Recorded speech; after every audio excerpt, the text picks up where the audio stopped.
ተረጋጋ ሼባው። እንዴት ነህ ልጄ? ሰላም ነው ቦስ? ሰላም ነው። ደስ የሚለው ግን እኔ ታውቃለህ፣ ሼባ ሆኜ እስካሁን ድረስ ህፃን ልጅ አላገባውም። ጀመረሽ በቃ ፋራው። ቀስ በል እንጂ ቀስ በል። ሽማግሌ ህፃን ልጅ ሲያገባ ያስጠላል።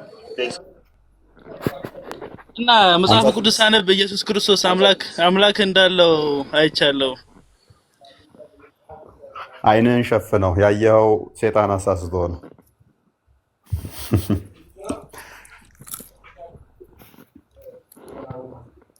እና እስቲ ሳትሳደብ ከብልግና ውጭ ምንም አያውቅም። እውቀት ካለ ለምን አይገባም? የሚወያዩ ልጆች ሞልተዋል። ሰላም እንዴት ናችሁ? ሰላም እያለሁላችሁንም። ምንድነው ቶፒካችን? ምን ነበር ያነሳችሁት ማማይ? የወንድማችን ጥያቄ ነበረው እንጂል ተበርዟል በሚል ጥያቄ ያለኝ ለሙስሊሞች። አሁንም አይሻ ላይ ነህ አንተ። ሚት አድርግ እስቲ አንተ። አይሻ ላይ ብራና እሺ፣ ጥያቄ ያለ ብሎ ጥያቄ ጠይቋቸው ነበርና ገብተው እንግዲህ መልስ ሊሰጡት አልቻሉም። አንተ ጋር ናቸው። ስለዚህ አንተ አስተናግዳቸው።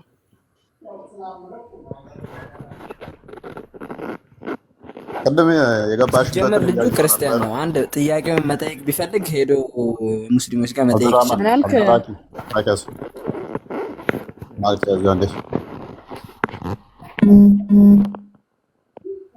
ዋቢያዎች መቼ ነው ግን ሰልጠን ብለው እስቲ አንደኛ ስርዓት ነው የሚያወሩት። ዋቢያዎች ወጣቷቸው ሁሌም መረብሽ፣ ሁሌ ማልቀስ። ምን ነው ብሮ? ምን አስጨነቁሽ? አንተ ደብተራ ያቸው የዋቢያ ባህሪ እንዲህ ነው። አባሾች እየመጡ ነው። አፕሪሼት እና አባሽ ነቃንብሽ ብሮ፣ ነቃንብሽ። ተረጋጋ። ለሁለት ከፍሏል። ተረጋጋ። ቆይ ፕሊስ አዳምጥ። ስርዓት የሚባል ነገር አለ። ቅድሚያ አንድ ስርዓት ተማሩ እስቲ። መስጊድ ላይ ገዳይ ሆናችሁ እዚህም መጣችሁ ተሳዳቢና ገዳይ ሆናችሁ አራጅ ሆናችሁ በዚህ ቅድም ገብታ ነበር ነገራት። መስጊድ ውስጥ እንደዚህ ያደረጉት ሲል ሰምቻለሁ። ተረጋጋ። ያው ባህሪያችሁ እኮ አይለቃችሁ ምለው ለዚህ ያቸው ከዚህ ከባህሪያቸው ትረዳላችሁ። አሁን ማይኩን አንስቶ ይሳደባል። ምክንያቱም የነብያቸውን ሱና ስለሚከተሉ ማለት ነው። ስርዓት የሚባል ከነማያውቁ ናቸው። ሀባሾቹ እንደዚህ አይደሉም። ጨዋ ጥንቁቅ ናቸው። አቅላቸውን ይጠቀማሉ። የሃይማኖታቸውን ባልደግፍ ሀበሻዎቹ ወይስ ፈረንጆቹ አቅላቸውን ይጠቀማሉ። የአብደላ ዋሃብ ተከታዮች ፈረንጆቹ ናቸው። አይ ተረጋጋ። አብደላ ዋሃብ ነው። ተረጋጋ። ወዳጅ አብደላ ዋሃብ ነው ያልከው? እስቲ በልልኝ። ማን ነው? ተረጋጋና አዳምጥ እሺ። እነኚህ በጣም ገዳይ አሸባሪዎች ናቸው። ተው፣ ማስረጃ አምጣ። እፎይ፣ ማስረጃ አምጣ። ተረጋጋ።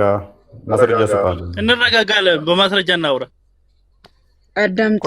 ተረጋጋ። ይሄ እኮ አሁን ራሱ ሰላም እንደሌለህ የሚያሳይ እኮ ነው። ለምን የምትረብሹት? እሺ ይቅርታ፣ አሰልሙ አስጨረሱብህ እኮ ጨልላ። ለዛ ነው አሶቹ ይሄንንና አንዴን ጨርስ ና ወደ ከአባ ላከ። እሺ እንደ ሴት አነበናክ። እሺ ቀጥል።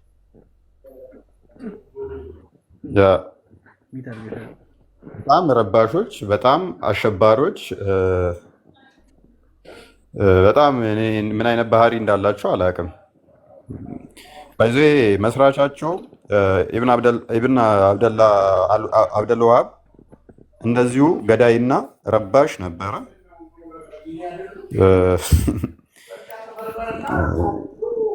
ከዛው የኮረጁት ነው። ምንም አዲስ ነገር የለውም። ገዳይ ነው፣ እነሱም ገዳይ ናቸው። ኪታቦቻችሁም ሜቢን ከፍተዋለን አስፈላጊ ከሆነ። ሙሐመድ ኢብን አብደላ ወሃብ ተከታዮች ገዳይ ናችሁ። እሱ ማንኛውም ሰው የሚያውቀው ነው። ሜቢ እናንተ መጽሐፍቶቻችሁን ማታቁ፣ ታሪኮቻችሁን ማታቁ ከሆነ ታሪኮቻችሁን እንገልጽና እናሳያችኋለን። ብዙም እንትን የሚለን አስፈላጊ ከሆነ ማለት ነው። በአንጻራዊ ግን ሀበሾቹ የተሻሉ ናቸው። አቅላቸውን ይጠቀማሉ። እስልምና ይከፋፈላል፣ እኛ አይደለንም ያልነው ነብያችሁ ብሏል። አይከፋፈልም ካላችሁ ደግሞ እናንተ እናመሰግናለን፣ ነብያችሁ ሐሰተኛ ይሆናል። እናንተ ትክክል ናችሁ፣ እስልምና አንድ ነው፣ ነብያችሁ 73 ቦታ ይከፈላል ብሏል። ኡመቴ 73 ቦታ ይከፈላል ያለው ዋሽቷል፣ ነብያችሁ ማለት ነው። አብደላ አልሀረሪ ዋሽቷል ማለት ነው። አይሚና የአብደላ አልሀረሪ አቂዳ ተከታዮች ትክክል ይሆናሉ ማለት ነው። እናንተ ትክክል ትሆናችሁ፣ አብደላ አልሀረሪም ዋቢያዎች እንደምትሉት ትክክል ነው ማለት ነው። ሰው አብደላ አልሀረሪ ትክክል ከሆነ ደግሞ የእሱ አላህ እጅ እግር የሌለው ባት የሌለው አይን የሌለው ነው። የእናንተው አላህ ደግሞ እጅ እግር ያለው ባት ያለው ከሌሊቱ 9 ሰዓት የሚወጣ የሚወርድ ነው። ይሄንኛው መለየት ያልቻላችሁ በደመ ነፍስ ብቻ እንዲሁ በቲፎዞ የምትመሩ ናችሁ። ኤኒዌይስ ወደ ዛሬው ቶፒክ እንመለስና ዛሬ ያነሳሽው ቶፒክ አለ። ለምን ኦኬ፣ በዚሁ ላይ ነው ያው የወንድማችን ጥያቄ የሚመልሱለት ከሆነ ኦኬ፣ አንድ ነን ብለዋል። ወይስ አንድነታቸውን በደንብ ለምን እንትን አንድለው? አንድ ከሆኑ ኡስታዞቻቸው ለምሳሌ ሲያስተምሩ የሚያነሷቸው ነገር የሚሏቸው ነገሮች አሉ። መጋባት እንኳን አይቻልም ነው የሚሉት። ሀባሽ ዋብያ ማግባት አይችልም፣ ዋብያ ሀባሽን ማግባት አይችልም። ያረዱትም ዋብያ ያረደውን ሀባሽ መብላት አይችልም፣ ሀባሽ ያረደውን ዋብያ መብላት አይችልም። ጥንብ መብላት ነው ነው የሚሉት ሀባሾቹ። ሊትራሊ ዋብያ ያረደውን መብላት አንድ ሙስሊም ሀባሽ ሆኖ ወይም ደግሞ የሱፊያን አቂዳ የሚከተል የዋብያን ከበላ ጥንብ እንደበላ ነው። ጥንብ ደግሞ ሱራ 5 መሰረት ሌሎችም አያቶች ላይ እንደሚናገረው ጥንብ መብላት ሐራም ነው፣ ሙስሊም አይደለም ብለው ነው የሚያምኑት። ጅስም የሚያምኑ ሙስሊም አይደሉም። ስለዚህ ጥንብ መብላት ነው እስኪሉ ድረስ የሚያናገር ነው። እንደ ነቢያቸው አስተምሮ ከሆነ ደግሞ እሳት ልቀቁባቸው ነው የሚለው። የተለየ አቂዳ ያለው ካለ እሳት ልቀቅባቸው ነው የሚለው ነቢያችሁ። ማለት የነቢያችሁን ሱና የምትከተሉ ከሆነ እንደዛ እንትን የምትሉ ከሆነ የተለየ አስተምሮ ካላችሁ አንገቱን ቁረጠው ነው የሚለው። አንገቱን ይቆረጣል ማለት ነው። ኤኒዌይስ እዚሁ ላይ መሰረት አድርገን እናወራለን ማለት ነው። የጌታ ሰላም ነው። የጌታን ሰላም በለውና አቡ ሙስሊምና እስማኤል አሉ። የጌታ ዛሬ ነው የመጣው ጠፍቶ። እንዴት ነው የጌታ? አለው እግዚአብሔር ይመስገን። ነሽ ማሜ እፎይ ናችሁ ታችኛላችሁ። ከዘመናት በኋላ እንግዲህ ተያይተናል። እግዚአብሔር ይመስገን ሁሉ ሰላም ነው። ድምፅ ተዘግቷል። ሁሉ ራቅ ብሎ ነው ኔትወርክ መሰለኝ እንግዲህ አለውኝ። እግዚአብሔር ይመስገን እፎይ ማማይ ሁላችሁንም ሰላም ብያለሁ። ቀጥሉ። አቡ ሙሳ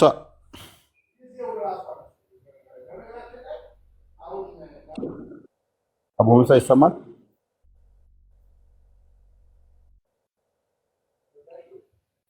አቡ ሙሳ አቡ ሙሳ እስማኤል ሰላም ነው? እስማኤል ሰላም ነው። እንደ ትናንቱ ካላስወጣኝ ሰላም ይመስላል። የስምህን ትርጓሜ ንገረኝ እስቲ። እስማኤል ማለት ነው። ያን ያክል አስፈላጊ ነው እንዴ? ትርጓሜውን ንገረኝ እስቲ፣ በጣም ያስፈልጋል። ክርስትናን እየሰበክ ነው። ባይዘ በስምህ ክርስትናን እየሰበክ ነው። ስምህ ክርስትናን የሚሰብክ ነው። በጣም ትርጓሜውን ታውቀዋለህ? ያ ለአንተ ማብራሪያት እኮ ግዴታ አይደለም። ያው ትላንትም እኮ አሳይተኛል በማስወጣት እኮ። ስምህን ትርጓሜ ንገረን እስኪ። ወደ ርዕስ ግባ። አታውቀውም? ወደ ርዕስ ግባ። ለምን እንደፈለከኝ ንገረኝ። ለአንተ መንገር አስፈላጊ አይደለም። ጊዜ አትፍጅስ። ጥያቄ እንትን የምታስተምር ነገር ከሆነ አስተምር፣ ወይም ደግሞ የጠይቁህ መልስ። ታራክ ሲደርስ ታወራለህ። ዱልቃ ቀጥል። እሺ እስልምና አንድ ነው ብሎ እየጠየቀክ ነበረ። መልስ ወንድማችን እስማኤል። ምን ድገም እስቲ። እስልምና አንድ ነው? አንድ ነው። ኦኬ የጌታ በአዲስ ኢነርጂ እስቲ አንተ ቀጥል። አዲስ አይደል ምን ይመጣ? ቀጥል።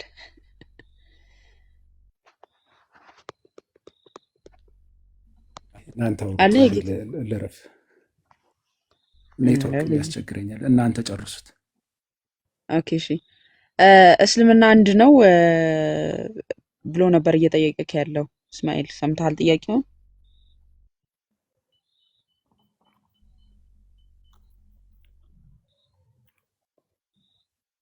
እስማኤል ወደ ርዕስ ግቡ ብለህን ነበረ። ወደ ርዕስ ገባን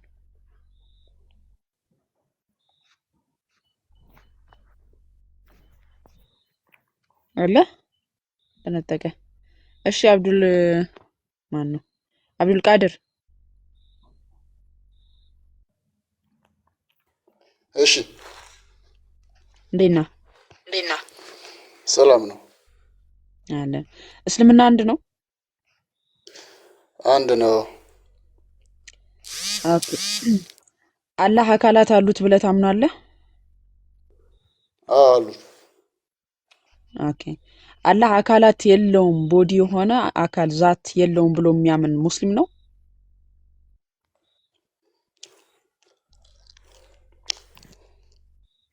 ምንድን ነው አልሽኝ? አላህ አካላት የሉትም ዛት እጅ እግር የሚባሉ አካላት የሉትም ብሎ የሚያምን ሙስሊም ይባላል?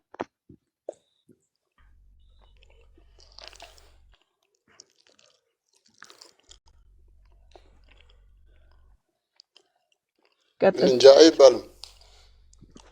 ስለዚህ እስልምና አንድ ነው የሚለውን ለምንድን ነው እንትን የምትለው? እነሱ ሙስሊም ካልተባሉ እነሱ እጅ እግር አለው ብለው ያምናሉ። እነሱ ሙስሊም አይደሉም ካልካቸው እስልምና አንድ ነው እንዴት ትላለህ? ተከፋፍለው። ስለዚህ የተለያየ እስልምና እነሱ ጀነት ይገባሉ? እንደዚህ አላህ እግር እጅ የለውም ብለው የሚያምኑ ሙስሊሞች ጀነት ገቢ ናቸው?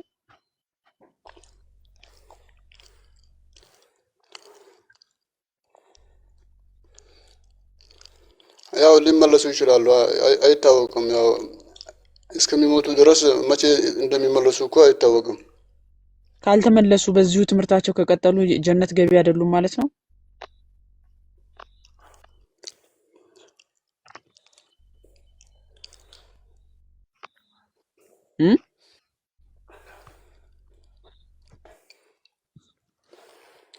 ግን ይቅርታ አድርግልኝና ስለ እስልምና ላስተምር አይደለም የገባሁት እዚህ። ጥያቄውን መልስልን። ካልተመለሱ እነሱ የጀነት ገቢ አይደሉም ማለት ነው አይደል? አጋንንታዊ የሆነ አስተምሮ ነው የያዙት።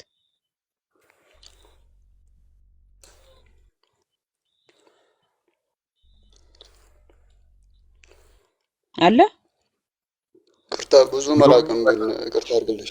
ምግቡን ይብላበት ተይው። አብዱልረዛቅ ምግቡን በልቶ ሲጨርስ ያወራናል። አብዱልረዛቅ ጥሩ ጸባይ ነው ያለው አይደለም?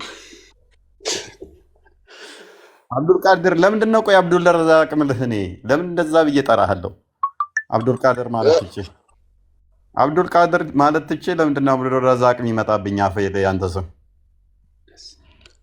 ንገረኝ እስኪ። ያው አንተ ነው የምታውቀው። ማቀው ሰው ነበር በፊት አብዱልረዛቅ የሚባል እና የእሱ ስም ነው ይመጣብኝ። የት ላይ? በአካል የት ላይ ነው የምታውቀው? በአካል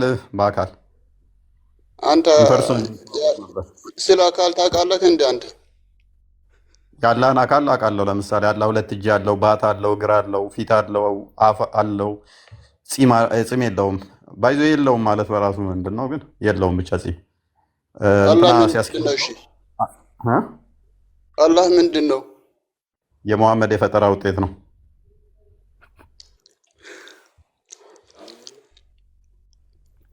ገጸ በቃ ባህሪ አንተ አስተማሪ በቃ አስተማሪ አንተ ናት ማለት ነው። አሁን አንተ ተማሪ ትሆንክ። አዎ እሺ ተማሪ ነኝ። እሺ አስተምረኝ፣ ስለ ሥላሴ አስተምረኝ። ትማራለህ። ቅድሚያ አላህን ጣለው። አላህ ትክክል እንዳልሆነ ገብቶሃል? አስተምረኝና ስለ ሥላሴ ሲገባኝ ያው ትክክል እንዳልሆነ ሊገባኝ ይችላል። በትክክል እስቲ ያስረዳኝ። መልካም። ትምህርት ከፈለግ ኮንታክት አድርገኝ፣ አስተምርሃለኝ። ታይም ሰጥቼ አሁንማ እያስተምር 1000 ሰው ትቼ አንተን ሀሁ አላስተምርም። አሁን ያው ከነሱ ከ1000 ውስጥ እኮ ብዙ ሙስሊሞች ሊኖሩ ይችላሉ ከሚያዳምጡት ማለት ነው። ብዙ ኦኬ። ሰላም ምንድን ነው እሱ? ቶፒካችሁን ረበሽኩ እንዴ? አይ ዶንት ኖ። ቤት አይደለሁም ያለሁት፣ ለዛ ነው። ምን እንዳወራችሁም አልሰማሁም። ድንገት ነው የገባሁት። ቤት ስላልሆንኩ ነው። እስልምና አንድ ነውን የሚል ርዕስ ነው ርዕሳችን ይዘን የገባ ነው። በሱ ነው እስልምና አንድ እንዳልሆነ ደጋግመው ቅድም የገባሽበት ላይ ባይዞ ተመችቶኛል። ሪካርዶች እያየው ነበረ፣ መታወለኝ ነበር። አባሾቹ ኦነስት ናቸው። አያችኋል። እኔ ስል ውሸት ይመስላችኋል። እኔ ጋር እየመጡ ድራማ ክርስቲያኖችን ምናምን ይሉ ነበር። አሁን ትተው ምን ማለት ጀምረዋል? ልባችን ተሰባበረ ማለት ጀምረዋል። ዋብያዎቹ ድራማቸውን እያከሸፍንባቸው ስለሆነ ሀባሾቹ በደንብ ያውቋቸዋል። ዋብያ እልም ያሉ ውሸታምና ድራማ የሚሰሩ ናቸው። ሀባሾቹ ድራማ አይሰሩም፣ አይዋሹም፣ ኦነስት ናቸው። በንጽጽር ከዋብያዎቹ ሀባሾቹ ታማኝነት አላቸው። አቅላቸውን ይጠቀማሉ። እንደማትመጥናቸው አውቀህ ነው አይደል? እንደማትመጥናቸው አውቀህ ነው። ማንኛውን ወሃቢያ የምትለውን? ዋብያ ከሴፍ በላይ ምን የሚያውቀው ነገር አለ? ዋብያዎች እኮ ምንም እንደማታውቁ እኮ ይታወቃል እኮ። የራሳችሁ አባሾቹ የሚመሰክሩላችሁ ማሳየት በቂ እኮ ነው። ምንም እንደማያውቁ ማለት ነው። ተስፋ ቆርጠሃል። ለማንኛውም ተስፋ ቆርጠሃል። ማንም እንትን ክርስትና የሚቀበልልህ የለም። እሺ ተቀበልክ አልተቀበልክ ለእኔ ብለህ ለፎይ ብለህ ነው የምትቀበለው። ለፎይ ብለህ እኮ አይደለም የምትቀበለው፣ ለነፍስ ብለህ ነው የምትቀበለው። እኛ የድራማ ሰዎች አይደለንም። ኤኒዌይስ አላህን ዲፌንድ አድርጉት፣ እስልምናን ዲፌንድ አድርጉ። እስልምና ልክ እንደ ዘመናት ውሃ አይሚን ዝናብ እንዳጣ መሬት እየተሰነጣጠቀ ያለ ሃይማኖት ነው። ያንን ስንጥቅጥቁን ደግሞ ዲጀኖ እየጨመርን ማስፋት ብቻ የሚጠበቅብን እንበትናችኋለን። ይሄ ግን እስካሁን ስንት ወደ ክርስትና ስንት አዞርሃል? ግን አንተ አብዱልቃድር ማይክ ያዝ እስቲ እባክህ፣ ማይክ ያዝና አዳምጥ። ደግሞ ሞዴሬተር ቢሰጠኝ ደስ ይለኛል። ምክንያቱም የምንወያይ ልጆች እንትን ስጡ አላችሁ አይደል? ኦኬ እሺ። ኤኒዌይስ እና በሐሰት የቆመ ነው ዋብያ አሁን የመጣ እንትን ስለሆነ ይህንን የሐሰት ፕሮፓጋንዳ ሚዲያውን በጣም የመቆጣጠር ዘመቻ ነው የተያያዙት። በጣም ማለት ነው በሀይ በሆነ ሁኔታ ሚዲያውን ዘሆል የመቆጣጠር ስራ ነው እየሰሩ ያሉት። ብዙም አይቀጥልም። አክቹዋሊ ብዙም የሚቀጥል ነገር አይደለም። እንደማይቀጥል ታያውታላችሁ ማለት ነው። እና በውሸት የቆመ ሃይማኖት ስለሆነ ኤኒዌይስ ግን እስልምና አንድ ነው። እንስማማችሁ፣ እስልምና አንድ ነው።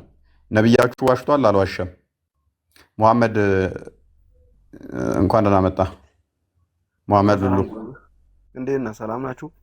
እግዚአብሔር ይመስገን። እስልምና አንድ ነው ብለህ ታምናለህ? የሙስሊም ኡማ ክፍፍል የለውም አንድ ነው ብለህ ታምናለህ? በእውነት ያው አላህ በቃ ሁሉም ያው እስልምና ማለት ሁሉንም ያው የሚያካትት ነው። ግን እናንተ ያልገባችሁ ነገር ምን እንደው ታውቃለህ? እስልምና ሆኖ አሁን አላህ ክርስትና ሆኖ ብዙም ምናምን የማይሳተፉ ምናምን አሉ አይደል? ማያውቁት ማለት ነው። የሚያውቁትን ተዋቸውና ማያውቀው ብዙ ሊኖር ይችላል። አሁን በአቂዳ ጉዳይ ነው እያወራሁ ያለሁት። አቂዳው የሚከፍሉት ማያውቁት ሳይሆኑ የሚያውቁት ናቸው። እንደውም አመራሮቹ ናቸው ይህን የሚሰሩት። በአመራር ደረጃ ላይ እስልምና አንድ ነው። እስልምና አንድ ነው። ከተግባባህበት አንድ ነው። ካልተግባባህበት ግን መግባባት አለ። አንተ እኮ ካልተግባባህ ችግር የለውም እስልምና ሁለቱም አምስትም ብለህ ልትል ትችላለህ። ግን ስለዚህ እስልምና እንትኑም ሙስሊሞቹም ኡመቶቹ አንድ ናቸው። ዘሆን ማለት ነው። አቂዳቸው ላይ ያው መጠቀሚያ ሰላፊ ምናምን እንትና ወለ እንትን የሚሉት የነሱ ያረዱት ምናምን አይበሉም ምናምን የምትለው ነገር ውሸት ነው። እሱ ውሸት ነው። ስለዚህ እስልምና መቼም ቢሆን አንድ ነው። በቃ ሰለፊ፣ ዋብያ፣ አባሽ፣ ሱፊ ምናምን ብሎ ነገር የለም። ሁሉም አንድ ነው። ግን በሁሉም ማለት ነው ሁቀቱ የሚበልጠው አለ። ምን ይባላል? አህለ ሱና ይባላል። አህለ ሱና ማለት ደግሞ ምን እንደሆነ ታውቃለህ? አላውቅም። የሰው ነገር ማያይ ዘፈኖች ምናምን እንደዚህ ምናምን ቴሌግራም ምናምን እንደዚህ ፎቶ ምናምን መጠቀም አይቻልም። ግን የሚጠቀሙ አለ እኮ ማለት ነው። እሱ እኮ ያልተረዳህ አንተ ምን እንደሆነ ታውቃለህ? አይ አንተ አህለል ሱና አይደለህም ማለት ነው። ለምሳሌ አንተ ራስህ አህለል ሱና ወልጀማ አይደለህም ማለት ነው። ነኝ። ለምን? እንዴት አልከኝ? ፎቶ ለምን ተጠቀምክ ካደ? ፎቶ የራሴ ፎቶ ነው። ይለቃሉ ግን አይደለም። ውስጥ ገብተህ አሁን ልታየው ትችላለህ።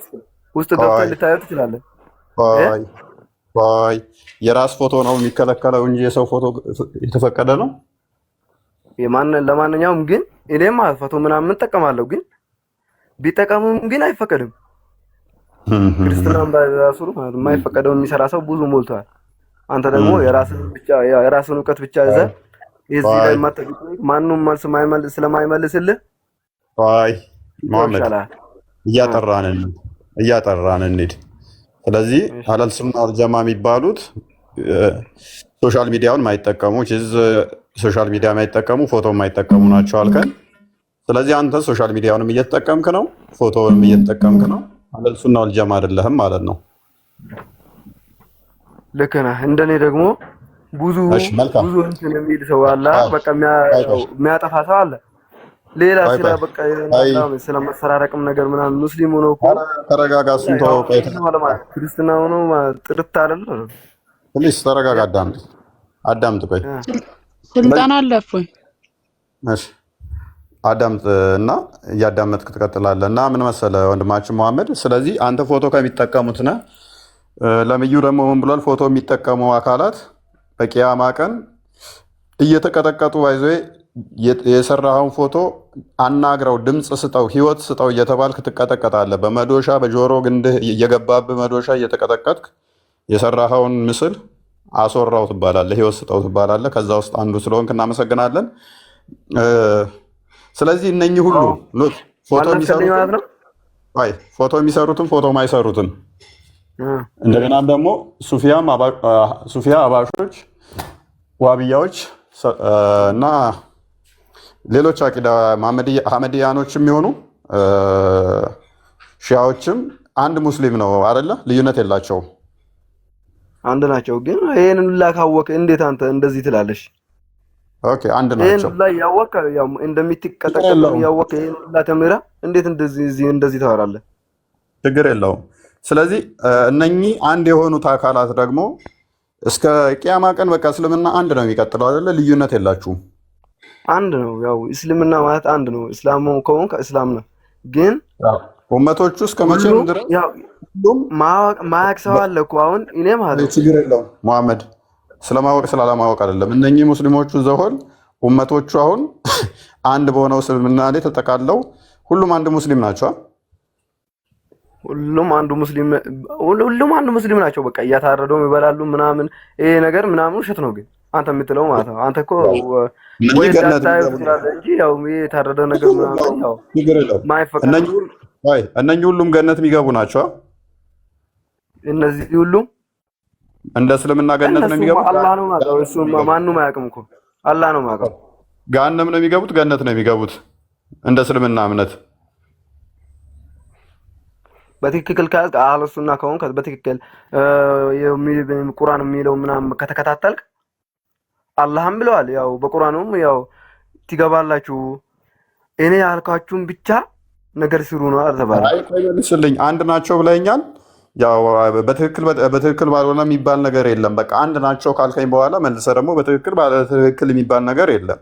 ስለዚህ እነኚህ በእስልምና ያሉ ቆይ አዳምጥ፣ እንደ እስልምናው ነው የሄዱት ብለኸኛል። አንድ ናቸው ብለናል፣ ተስማምተናል። እስከ ቂያማም ቀን ልዩነት አይኖራቸውም ብለኸኛል። አንድ ናቸው ኡመቶቹ መሀል ምንም ልዩነት የለም። አንተ የምትለው ውሸት ነው ብለኸኛል። ስለዚህ እነኚህ ገነት ነው የሚገቡት ገሃነም ነው የሚገቡት? የስም ልዩነት ቢኖራቸውም አንድ ናቸው ስላልከኝ ገነት ነው የሚገቡት ገሃነም? እኔ የሚለው አንድ ብሽ አዳምጠኝ። አሁን 12ኛ ክላስ ሲፈተኑ ማለት ነው 20 ሰው ተፈተነ። እኔ ስለ ፈተና አይደለም እያወራሁ 20 ሰው ቢፈተን ስንት ሆናል? 20 ሰው ካላለፈ 17 ሰው ቢያልፍ 3 ሰው ቀራ። እስልምናውን እንደዚህ ያው ከሰራህ ልብ ምናምን ጥለህ ከሰራህ ታገኛለህ። እንደዚህ እስልምና በቃ እንትን ከሆነ የትም አላህ ነው ማለት እሱን ሰው አያውቅም። አንድ ናቸው ብለህ ነበር እኮ ቅድም። አንድ ናቸው ካልከኝ አንድ ከሆኑ ለምንድን ነው እሱ ታዲያ ነብይ ዋሽቷል ማለት ነው? ነብይ ዋሻል ማለት ነው? አክቹአሊ እኔ እንደሚዋሻ አውቃለሁ። አንተም እንደሚዋሽ ታምናለህ ማለት ነው? እንዴት ይዋሻል? ነብይ ይዋሻል፣ አንተ ግን እውነተኛ ነህ። ለምን እንዴት ስትል ይዋሻል? ይዋሻል? አዎ። ኧረ ትንሽ አንተ ሼም ያዝ። ግን እንደዚህ ይዋሻል ስትል ትንሽ አላ በቃ የሆነ በቃ ሰው ምን ይሰማዋል? አይደለምም ደግሞ አንተ ደግሞ ያው መጀመሪያ አይደለም እኮ አንተ እኮ ስንት ነገር አየ ሰው ነው። ግን ትልቅ ነው መረጃ እኮ ነው። እንደዚህ መሆን የለበትም።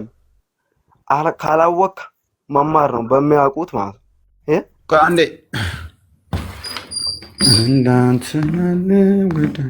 ዝጋው መልስ። ኦኬ ይታያል። አረብኛ ታነባለህ? አረብኛ አላውቅም። ኦኬ እሺ፣ እችን አዲስ ሰዓት አለ።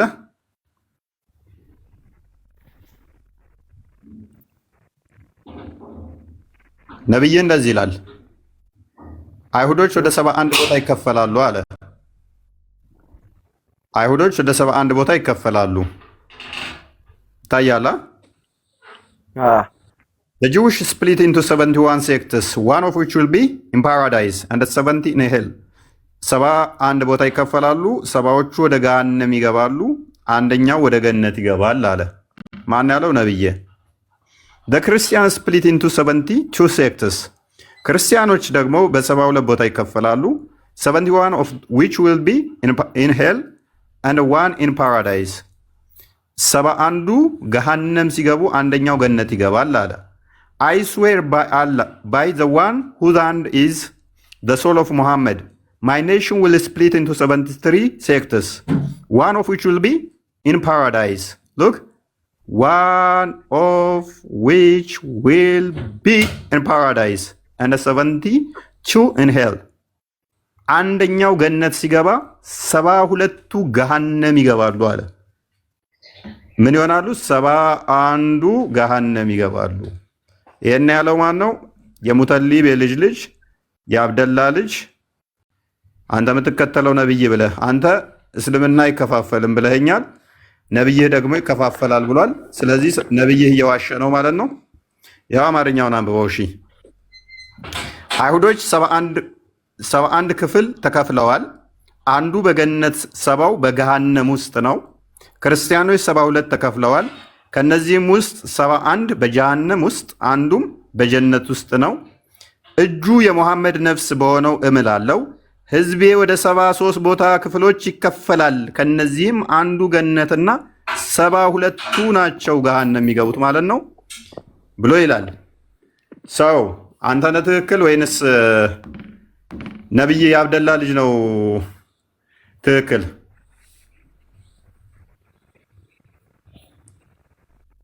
ማንኛው ነው ትክክል?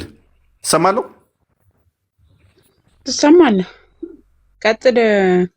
ሙስሊም መሐመድ መሐመድ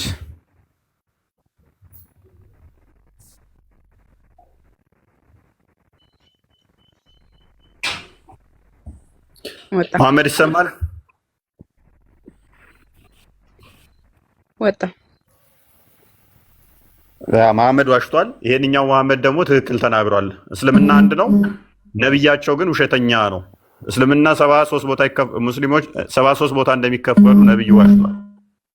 ይሄ የገባው ወንድማችን ግን አልዋሸም። እስካሁን ድረስ እስልምና አልተከፋፈልም፣ አይከፋፈልም፣ አንድ ነው። ስለዚህ ያ ነብይ ብለው ያዙት ዛሬ 1400 በፊት ኡመቶቼ ይከፈላሉ ብሎ ዋሽቷል። አልተከፋፈሉም፣ አይከፋፈሉም፣ አንድ ናቸው። የአብደላ ልጅ ዋሽቷል ማለት ነው። አቡ ሙስሊም እንኳን ደህና መጣ። እፎይ ሰላም ነው። እንኳን ደህና ቆያችሁ።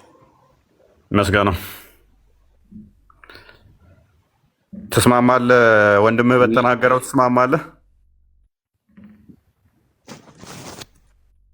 ምንድን ያለው? በሙስሊሞች መካከል ክፍፍል የለም፣ ሙስሊሞች ሁሉ አንድ ናቸው ብሏል። አንድ እንዳልሆነማ እያየን ነው። ስለዚህ ሙስሊሞች ይከፋፈላሉ ማለት ነው። ያው የእስልምና ኡመት ወደ 73 ቦታ እንደሚከፈል ታምናለህ? እስቲ ብቻ ሳይሆን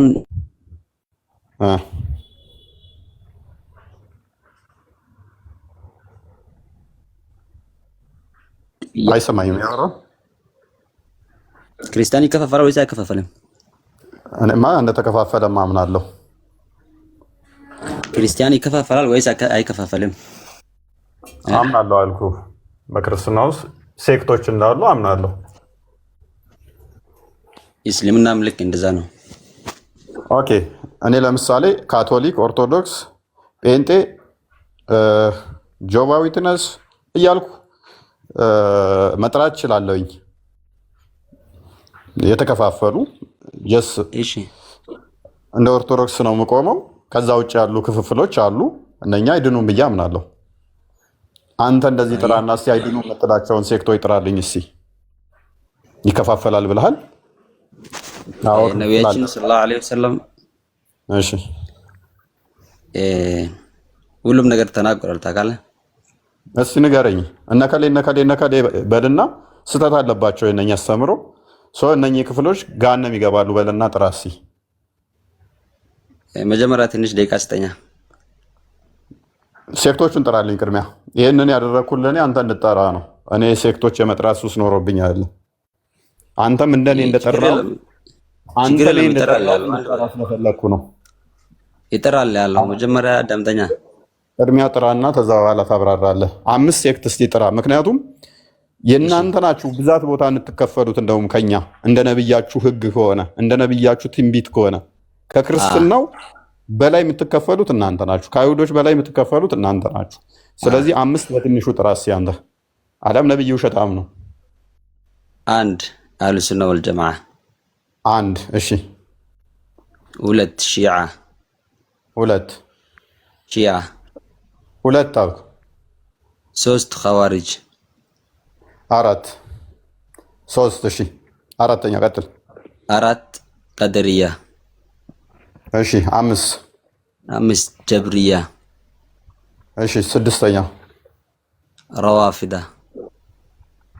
7ኛ አይበቃም? ይበቃል። እሺ። ኢትዮጵያ ውስጥ ያሉትን እስቲ 1 3 ጥራልኝ። ኸዋሪጅ አለ ኢትዮጵያ ውስጥ አለ። ምንድን ነው የሚከተሉት? እነሱ በኮንስቲቱሽን ምናምን አያምኑ። የጠፉ ሴክቶች አሉ እንዴ? አይ አሉ ኢትዮጵያ ውስጥ።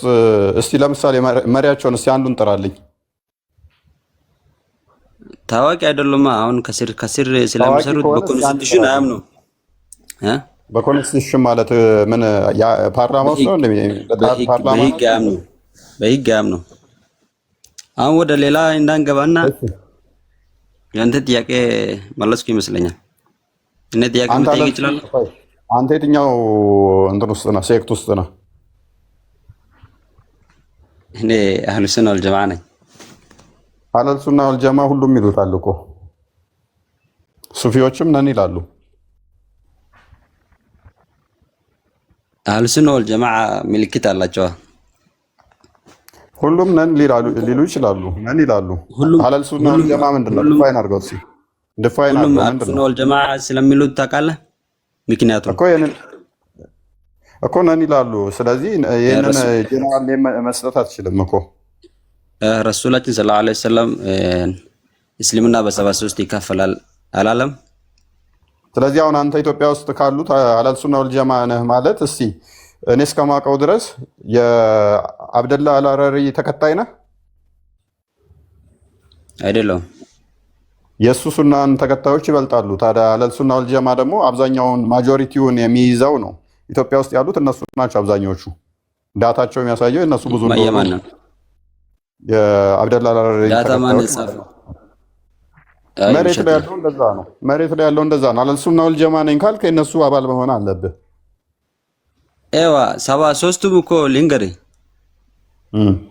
73ቱም ከጠየቀው እኔ አህሉ ሱና ወል ጀማዓ ነው ይላል እኮ። ለዛ እኮ ነው የጀነራል ኔሙን የወሰድከው እኮ ለዛ ነው። በየትኛው የሆነን የራስን ሴክት ላይ የምልህ ለዛ ነው። አህለል ሱና ወል ጀማዓ የምንለየው እንደው እንደ ኢትዮጵያ እንውሰደው ካል ማጆሪቲ ዋን ብለውም ዲፋይን ስለሚያደርጉት አብላጫውን ድምፅ አብላጫውን ህዝብ ያለበትን ብለው ስለሚሉ አብላጫውን የያዙት ደግሞ የአብደላ አሁን ዋሃቢያዎችን ያልከው የለም? ኦኬ ዋሃቢያዎችን ያልከው የለም? የነሱ ተከታይ ነው። ዋሃቢያዎቹ ነኝ። ኦኬ መልካም። እሺ መልካም። ስለዚህ ዋሃቢያዎች እኮ እንደመሆነ መጠን ጂስም ታምናለህ ማለት ነው። አላህ አካል አለው ዛት አለው ምናምን ብለህ ታምናለህ። በእናትህ የሆነ ስለ አላህ አሁን የሆነ ጥያቄ ትንሽ ጥያቄ ብቻ ልጠይቅህ። ስለ አላህ ምን ትንሽ ትጠይቀኛለህ? የጠየኩህን መልስልኝ እንጂ እምነትን ብቻ ነው የጠየኩህ። ችግር የለም ግን ሁሉ ጥያቄ አይጠይቅም። ሁሉ ጥያቄ አይጠይቅም። ስለ አላህ በተለይ አዳምጠኛ። በተለይ ስለ አላህ መጠየቅ አይቻልም። አይ ነው ሐዲሱም ቁርአኑም አይፈቅድላችሁም። የዋብያ ሴክት ከሆንክ ስለ አላህ ምንም ነገር መጠየቅ አይቻልም። ምንም ነገር ለምን በላ እኮ ምንም ለምን የለውም። በቃ ሐዲሱን ስለማውቀው ሐዲሱንም ቁርአኑንም ስለቀው በጣም ብዙ ሐዲሶች አሉ። እጅግ አስከፊው ነገር ስለ አላህ መጠየቅ ነው ይላል። ስለ አላህ መጠየቅ እንደማይቻል እንደ ዋብያ ሴክት ታውቃለሁ። ምንም መጠየቅ አይቻልም። እንደዛ የሚባል ነገር የለም። አንድ ጥያቄ አንተን ልጠይቀው፣ አንድ ጥያቄ ብቻ ልጠይቀህ። እንደ ዋብዮቹ ሴክት ከሆነ ስለ አላህ መጠየቅ አይቻልም። እንደ ሀባሾቹ እንደ ዋህብያ ብለህ እንዳትደምድማ። ለምን ህጉ ነዋ። እንደ ዋህብያ ብለህ እንዳትደምድም። ሱራ 3:7 ይጠቅሳሉ። ግልጽ የሆነ ግልጽ ያልሆነ አለ ብለው እነሱ ደግሞ ያልፉታል። ኦኬ እሺ ቀጥል። ጥያቄ መጠየቅ ይችላለሁ? ቀጥል። እምነትን አስረዳና ቀጥል። እሺ ቀጥል። እምነት አይደለም። አሁን ቢያንስ አሁን አንተ እድሜ ስንት ነህ? እግዚአብሔር ይመስገን እድሜን አሁን መናገር አልፈልግም። ገና ሚስቴን እሺ 30 በለው፣ ችግር የለም 30 በለው። 30ውን የተባረክ ይሁን ይልና 30 በለው። እሺ ከ31 ዓመት በፊት የት ነበርክ? ቤቴ ነበርኩኝ። ከ31 ዓመት በፊት አልኩ እኮ። አሁን የአንተ እድሜ 30 ከሆንክ ብዙ ቦታ ነበርኩኝ። ሽንት ቤት የነበርኩበት ጊዜ አለ። ለምሳሌ ሽንት ቤት የነበርኩበት ጊዜ አለ። ትምህርት ቤት የነበርኩበት ጊዜ አለ። አልጋ ውስጥ የነበርኩበት ጊዜ አለ። ሻወር ቤት የነበርኩበት ጊዜ አለ። ቁም ነገር አውራ እንጂ ምን አይነት ጥያቄ ነው የጠየቀኝ? ጋር ከ30 ዓመት ከሆነ ከ30 ዓመት በፊት የት ነበርክ? የነበርኩባቸው ቦታዎች በጣም ብዙ አሉ። መቼም ሽንት ቤት ያስጠላችኋል እናንተ። ሌላ ጥያቄ ልጠይቅህ። ለምን ወደ ዋናው ፖይንት ተመለስ። በቃ ወደ ዋናው ፖይንት እንመለስና በእናትህ ስለ አላህ አንተ በእናትህ ገና አንተ የእምነት አስተማሪ ነህ። አንድ በል አቡ ሙሳ። ስለዚህ አንተ አህለል ሱና ወል ጀማዓ ከሚባለው ነኝ የዋህብያን አቂዳ መከተልኝ አልከኝ። እንደ ነብዩ ህግ እንደ ነብዩ አስተምሮ መሰረት 73 ቦታ ሱናችሁ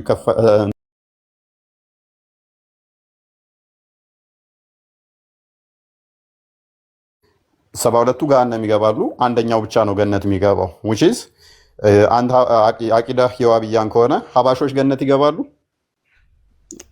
በዚህ ከቀጠሉ አይገቡም።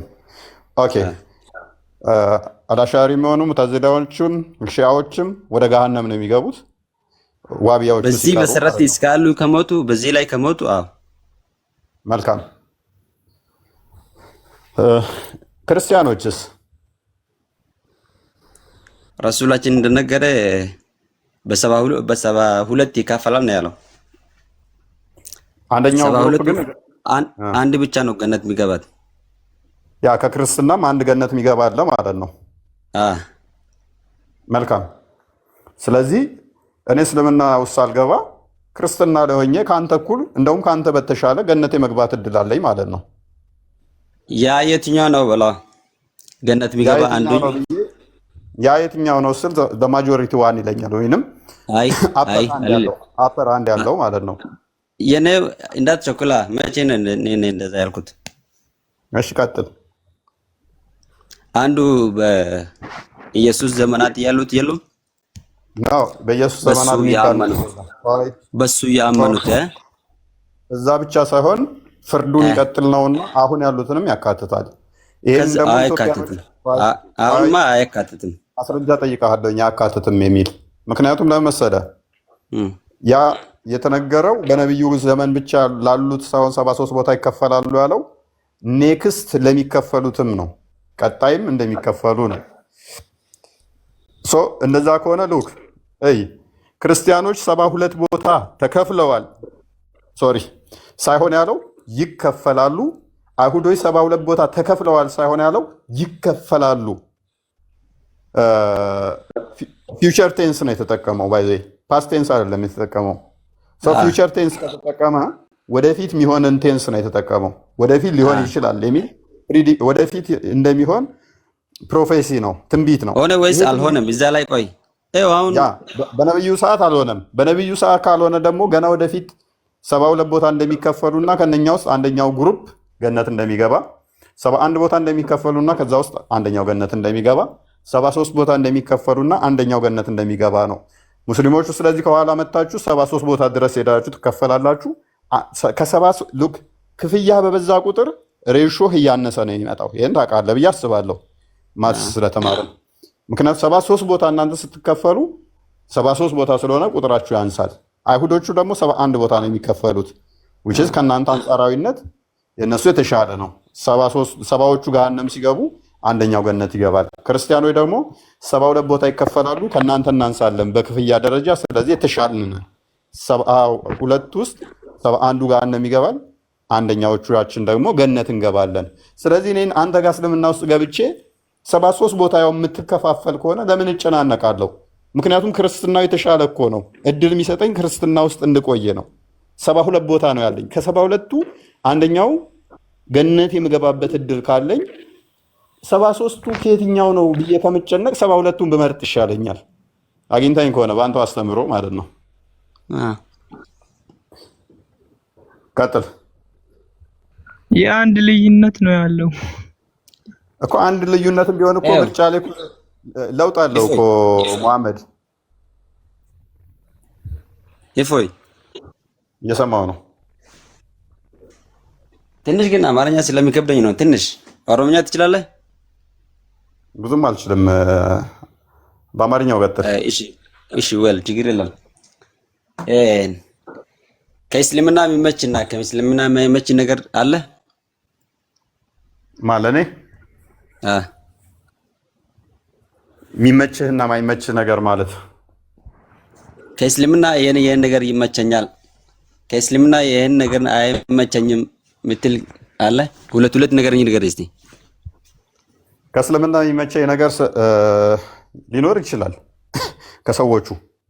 ከሰዎቹ ማለት ነው። ሁለት ነገር ብቻ ንገረኝ። ለሃይማኖታችሁ ኮሚትድ ናችሁ። የተሳሳተ ነገር ቢሆንም ያንን የተሳሳተ ነገር ለመተግበር ያላችሁ ጽናት፣ ለቆራጥነት ትግላችሁ ነገር ያ ነገር ጥሩ ነው። ጥሩ ነው ትለፋላችሁ። አንድ ጨምረው ይህንን አለማድነቅ አይቻልም። ህብረታችሁ ህብረት አላችሁ። ይሄ ሁለተኛ ይሁንልህና ማይመቸኝ ነገር ደግሞ ከእስልምና ምንድነው እሱ ነገሮችን ለማመዛዘን ከናንተ ከታጠረላችሁ ውጭ ወጣችሁ ነገሮች እንዴት ነው ሰዎች የሚያምኑት ብላችሁ የማገናዘብ ችግር አለባችሁ። የመስማት በደንብ አለ ሰዎችን የመስማትና የመረዳት ከዛ እውነት እንዴት ነው እኔ ያለሁበትስ ትክክል ነው አይደለም እነሱ እንዴት ነው የሚያምኑት የሚለውን የመመርመር ችግር አለባችሁ። ይሄን አታደርጉ። የኔ ፖይንት ላይ መጣካው የኔ ፖይንት ላይ መጣካ እሺ ከመጽሐፍ ቅዱስ ላይ አንድ አንቀጽ እንደዚህ ሚል አለ ምን ሚል አነጻጽሮ የሚለው መጽሐፍ ቅዱስ ላይ ያ እውነቱን ሁሉ መርምሩ አይ ቲንክ እውነትን መርምሩ አይ ቲንክ ምን ነበር ጥቅሱ ጠፋኝ የሚያስታውሰኝ አለ ሁሉ አመክሩ ነገበሩ ሁሉ መርምሩ መልካሙንም ያዙ ያ ዲያቆን አግዞኛል ምን አለ ሁሉም መርምሩ መልካሙን ያዙ ሰው መመርመር እንችላለን ምን መረምረው እኛ ደግሞ ምን መረመር አይደለንም ነገሮችን ግን እንመረምራለን ሁሉ መርምሩ ተብለናል እኛ አንደኛ ዮሐንስ መልእክት 1:4 መንፈስን ሁሉ መርምሩ ማንኛውም የሚመጣ መንፈስ ከዛ በኋላ የሐሰት መንፈስ ነው የእውነት መንፈስ ነው ብለን እንድንመረምር ታዘናል ማለት ነው። በእስልምናው ግን አይቻልም ታውቀዋለህ ሱራ 5:101 ላይ እንዳትጠይቁ ትከፍራላችሁ ስለሚል ወደ ዋናው ፖይንታችን ግን የለቀቅን ይመስለኛል ወደ ዋናው ፖይንታችን እንመለስና አሁን ምን ይላል አብዛታችሁ እንዳትጠይቁ አብዛታችሁ ተጠይቃችሁ ተቀድሞቹ ሰዎች ትሆናላችሁ የሚል አለ ተወሱንና ስለዚህ አሁን የተስማማ ነው ምንድነው እሱ እስልምና 73 ቦታ ይከፈላል ተስማምተናል ክርስትና 72 ቦታ ይከፈላል ተስማምተናል አይሁዶች 71 ቦታ ይከፈላሉ ተስማምተናል ከእያንዳንዱ ክፍል ውስጥ ከአይሁድም አንደኛው ክፍል ገነት ይገባል ከክርስቲያኖችም አንደኛው ክፍል ገነት ይገባል ከሙስሊሞችም አንደኛው ክፍል ገነት ይገባል ተስማምተናል አንተ ከኔ የተሻለ እስልምና የሰጠ ጸጋ ምንድነው ታዲያ